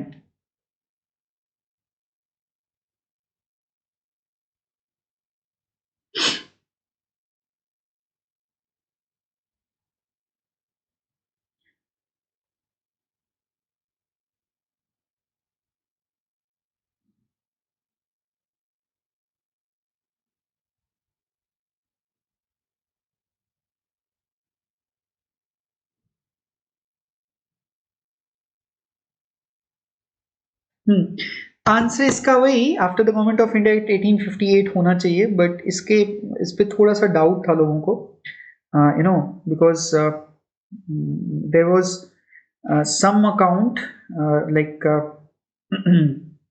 They said कि आपका वायसराय जब टाइटल हुआ तब ये गवर्नमेंट ऑफ इंडिया 1858 के बाद अबॉलिश किया गया, बट आपके 1833 चार्टर एक्ट ऑफ 1833 के बाद से ही हम देखते हैं कि like this servant of the Mughal emperor, it was omitted. The formal omission occurred with the charter act of 1833. तो उस समय तो इसका आंसर में क्योंकि कंफ्यूजन था तो आंसर विड्रॉ कर लिया गया था, बट अगर दोबारा से पूछा जाता है तो you just go head with the after the charter act of 1833. 1833 के चार्टर एक्ट के बाद लाइक आपका this the servant of the emperor, ये आपका एबॉलिश कर लिया गया था. सर्वेंट ऑफ द एम्परर मतलब हम बात कर रहे हैं servant of the Mughal emperor. ठीक है, तो 1833 के बाद ये खत्म हो गया, तो उससे पहले सर्वेंट ऑफ द एम्परर लगता था. ठीक है बचवा, 1833 it's not 1858, it should be 1833, but ठीक है, नेता टाइप के लोगों ने, कई लोगों ने कर दिया था, होते हैं, सो भीड़ से लोग डर जाते हैं। तो कुछ और किताबें याद आ रही हैं मेरे को जहाँ से लाइक रेफरेंस जिसमें ये दिया गया है, जहाँ मैंने पढ़ा था ये, बिकॉज ठीक है तब से तो पढ़ा ही रहा हूँ मैं आपको। So this thing has been mentioned in a work by C.A. Bayly. Okay, C.A. Bayly ने मेंशन किया था अपने,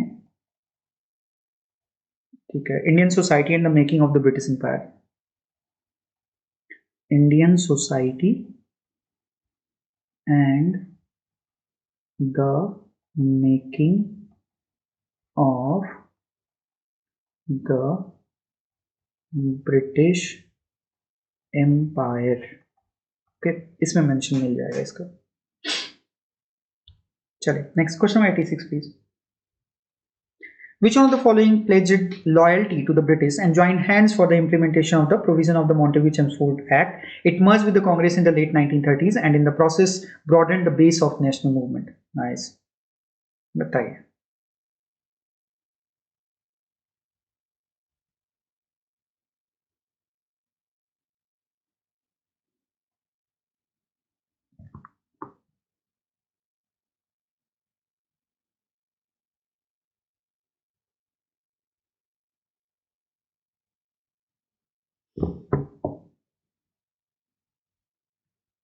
Non-Brahmin Association. Okay, Non-Brahmin Association, it was an early 20th century political organization in the Madras Presidency that basically articulated the interest of non-Brahmin caste. ठीक है, usually 1909 से ये आपका active था, एंड मॉन्टेग्यू चेम्सफोर्ड रिफॉर्म के time period में इन्होंने Britishers का साथ दिया था। उसमें नेशनलिज्म से रिलेटेड कुछ नहीं था उनका, बस ये था कि they needed their certain kind of concessions from the British side, especially for the socially marginalized Vellalas, Mudaliyars, Naidus, इन सबको, ठीक है। तो other non-Brahmin basically landed and professional groups इसके पार्ट थे, basically in fact elite non-Brahmin caste के लोग इसके थे। It was in some way it was a precursor to justice movement, justice party जो 1916 में बनी, and beginning of non-Brahmin politics भी in fact इन्हीं के साथ शुरू हुआ। क्या मैंने बताया आपको, 1909 में ये फाउंड हुए थे। बाद में however like they in 1930s they became the part of Congress only, ठीक है।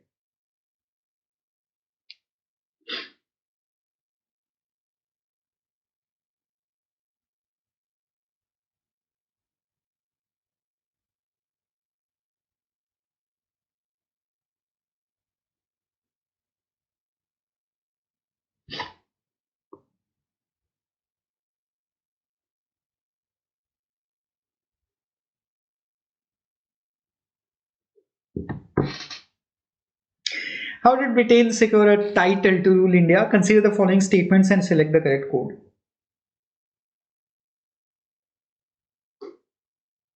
Hmm.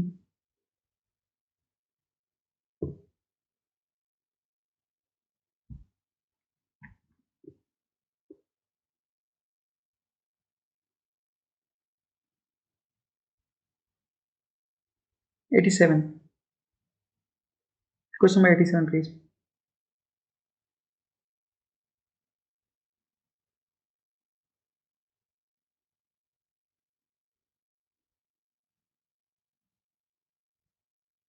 It's a good question. The answer for this one, however, easy है। क्वेश्चन अच्छा है बट इजी है। कोई ऐसा ट्रांसफरेंस वगैरह नहीं हुआ था, हस्तांतरित वगैरह नहीं हुआ था। वो क्लियर था कि आपके Bahadur Shah Zafar will be the last Mughal emperor, चाहे 1857 का रिवोल्ट होता या नहीं, वो आपके लास्ट ही होने वाले थे, ये क्लियर था, ठीक है। बाकी सारे स्टेटमेंट सही हैं, कुछ दिक्कत हो तो बताना। Question number 88, match the following.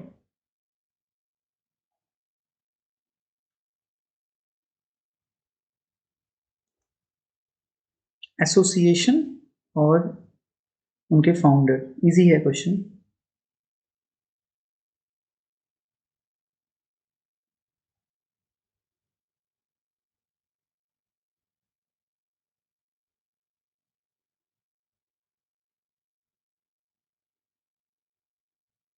या करेक्ट, आंसर इज ए। हाँ, 88 ए।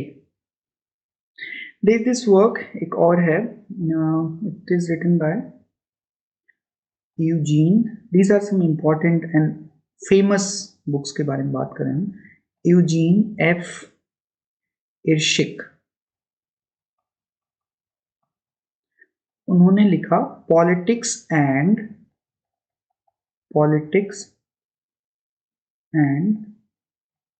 Social conflict, politics and social conflict in South India. Okay, in South India. This was a work written by 89. Question 89. Not correctly matched. थक तो नहीं गए आप लोग? अगर थक गए होंगे तो बता दीजिएगा मेरे को, बिल्कुल बेहिचक।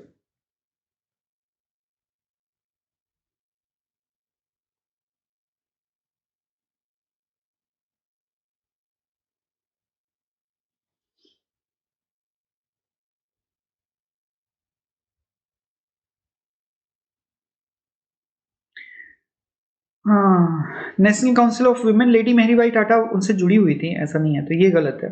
तिया। Okay, women India association 1917, Annie Besant, Margaret Cousins, Dorothy Jinarajadasa. Okay, they were the associated one. Women India association का एक जर्नल भी था, तिया नहीं थी इनसे जुड़ी हुई, इनका एक जर्नल भी था, जर्नल का नाम था स्त्री धर्म। The journal it was of women's India association only. ठीक है, स्त्री धर्म।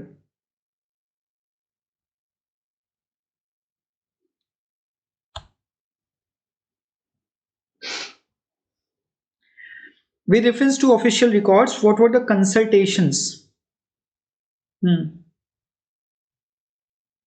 कंसल्टेशंस क्या होते थे? हिंदी में भी कंसल्टेशंस ही बोलिएगा उनको, परामर्श वैसे होता है बट परामर्श नहीं थे वो।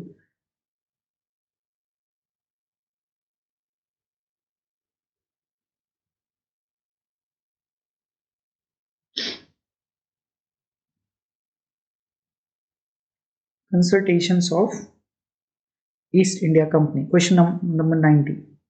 जितने भी ट्रांजैक्शंस थे ईस्ट इंडिया कंपनी बंगाल में, उन सबको कंसल्टेशंस बोला जाता था।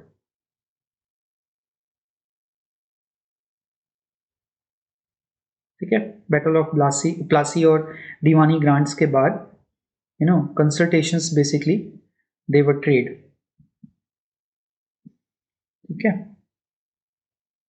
तो they were kind of official written records of all the trading and everything which was done in Bengal. Question number 91. British शासन के अधीन भारतीय अर्थव्यवस्था की विशेषता विकास, ठहराव या निरंतर गरीबी थी या नहीं, इस पर बहस अभी तक समाप्त नहीं हुई है। इस बहस के अनिर्णायक स्वरूप का प्रमुख कारण क्या है?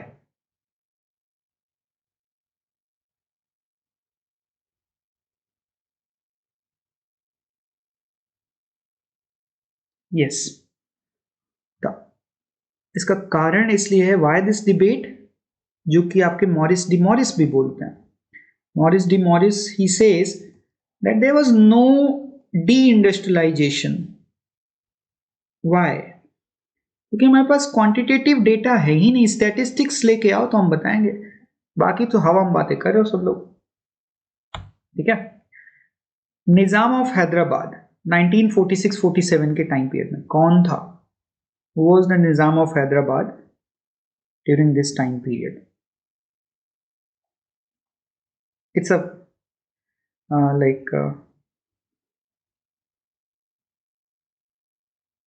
basic question. Mir Usman Ali, one liner. Mir Usman Ali वो थे निज़ाम, 7वें निज़ाम ऑफ हैदराबाद, मीर उस्मान अली खान बहादुर, और निज़ाम द 7th। ठीक है, 1911 से 1948 तक रहे असफ जाही यूनिवर्सिटी से। ठीक है, प्रिंसली रूलर थे ब्रिटिश पैरामाउंसी के under, and His rule was supported by Razakars. Operation polo चलाया गया था यहाँ पे हैदराबाद में, हैदराबाद स्टेट को आपके इंडिया से मिलाने के लिए. तो operation which went on, it was called as operation polo. Okay, so या सितंबर 1948 में पुलिस एक्शन जो हुई थी, तो मीर उस्मान अली उनको गद्दी छोड़नी पड़ी थी. हाउएवर 1948 से 56 तक वो आपके गवर्नर रहे हैदराबाद के. उनको राज प्रमुख के नाम से बोला जाता था. ही वॉज अ राज प्रमुख. जिन भी प्रिंसिपली रूलर को रिटेन कर दिया जाता था as a governor, as a figurative head, उनको राज प्रमुख बोल दिया जाता था. ये इसलिए भी इम्पोर्टेंट है कि आपका जो उस्मानिया यूनिवर्सिटी है 1918 की, the Osmania university, this Osmania university, it was founded by him in 1918. इसके अलावा बहुत सारी पब्लिक बिल्डिंग्स वगैरह उन्होंने बनवाई हैदराबाद में, hospitals, roads, railways. In fact he also issued a Hyderabadi currency. ठीक है, इनके खुद के पोस्टल सिस्टम था. In fact he was one of the richest rulers in the world. तो बात ही खत्म. ठीक है, सो या लाइक टाइम मैगजीन में he was among the wealthiest individuals of 20th century.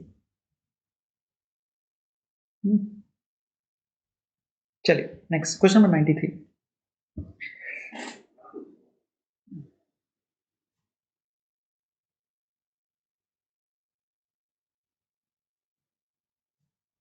In which year Gandhiji left Sabarmati ashram and took a pledge to return back only after the attainment of Swaraj?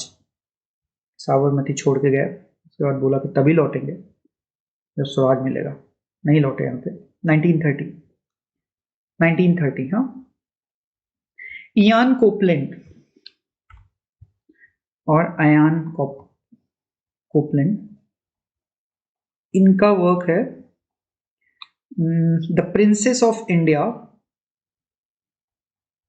The princess of India,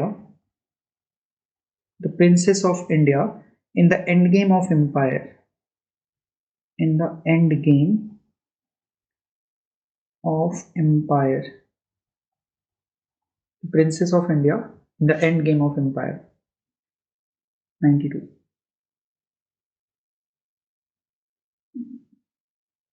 okay, इनकी book है Ayan Copeland की. And the story of integration of Indian states, वो तो VP Menon की है, ये शायद आप लोग जानते होंगे, काफी फेमस वर्क है. 94 question.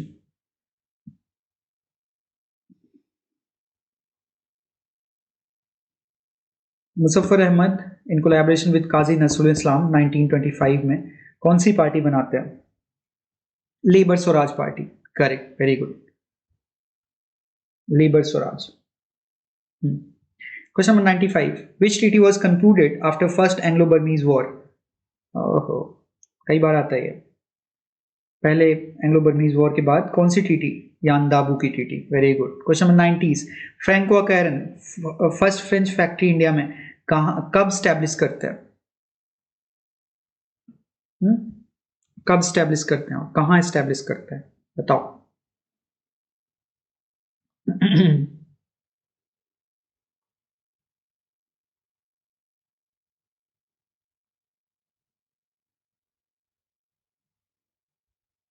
Yes, correct. 1667. Yeah, 1667. The first French factory, Franco Caron. चलिए नेक्स्ट. कहाँ वैसे ये नहीं बताया आप लोगों ने. From which of the following places did Subhash Chandra Bose issued his famous call? Delhi चलो. दिल्ली चलो की कॉल कहाँ से उन्होंने उद्घोष किया था? ये सिंगापुर. बर्मा दिया होता तो कंफ्यूज हो जाते. Singapore. 98. Who among the following wrote that Congress was born through a conspiracy to forestall a popular uprising in India and the bourgeois leaders were a party to it? Bourgeois और जहाँ पे आ जाए, bourgeois proletariat समझ लीजिए कि कोई Marxist बोल रहा है, और इस पूरे ऑप्शन में केवल एक ही मार्क्सिस्ट है, आरपी दत्त एंड रजनीपाल में दत्त. 98 का A. And he wrote a work called as India today. Safety valve theory का लेके इन्होंने सपोर्ट किया और क्रिटिसाइज किया कांग्रेस को। 1940 का ये वर्क है India today. Question number 99, second last question. अभी भी नहीं बताया कहाँ पे पहली फैक्ट्री, फ्रांस की, फ्रेंच ईस्ट इंडिया कंपनी की। सही बेटा सही। चलो, Canning Lawrence school, okay, Canning Lawrence school, your mill school, your Mayo Northbrook school were related with which administrative controversy?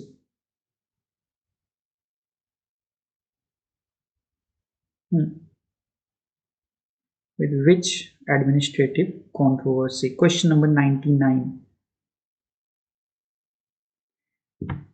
इनका सबका बस ये था कि भाई साहब आप परमानेंट सेटलमेंट को कंटिन्यू रखें कि नहीं।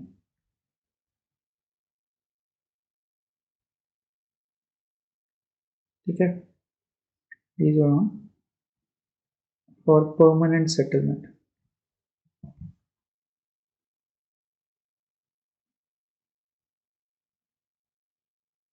जो जमींदारी व्यवस्था थी वो कंटिन्यू रहनी चाहिए नहीं, उस पे था। ठीक है, that's why in Madras and other areas in Bombay and all, right, settlement was introduced।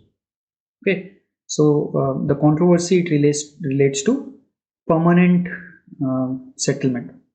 ठीक है, परमानेंट सेटलमेंट 1793 में बंगाल में फिक्स्ड रेवेन्यू रेट पे ये किया गया था। However, कैनिंग लॉरेंस स्कूल जो था ये बोल रहे थे कि कंटिन्यू करते हैं, प्रो परमानेंट सेटलमेंट स्कूल था ये, Lord Canning and sir Henry Lawrence.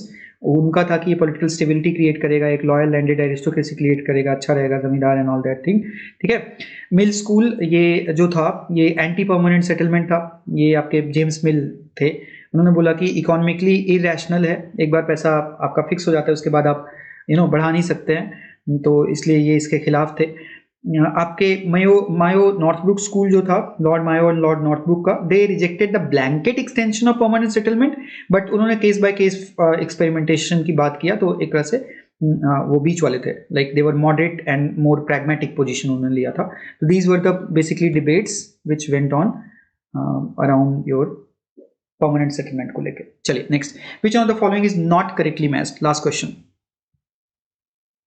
Not correctly matched.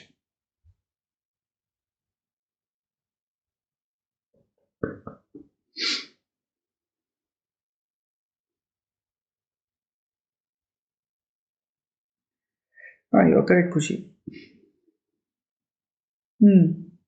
Not correctly matched.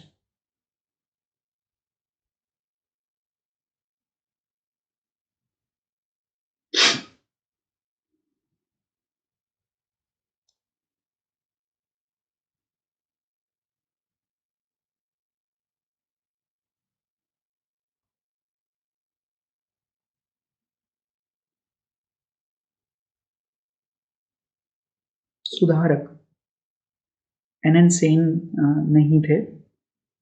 This सुधारक journal it was not an Sen. Gopal Ganesh Agarkar 1888 1888। Okay, ठीक है, सुधारक 1888, गोपाल गणेश अगरकर, ही वाज वन। ठीक है,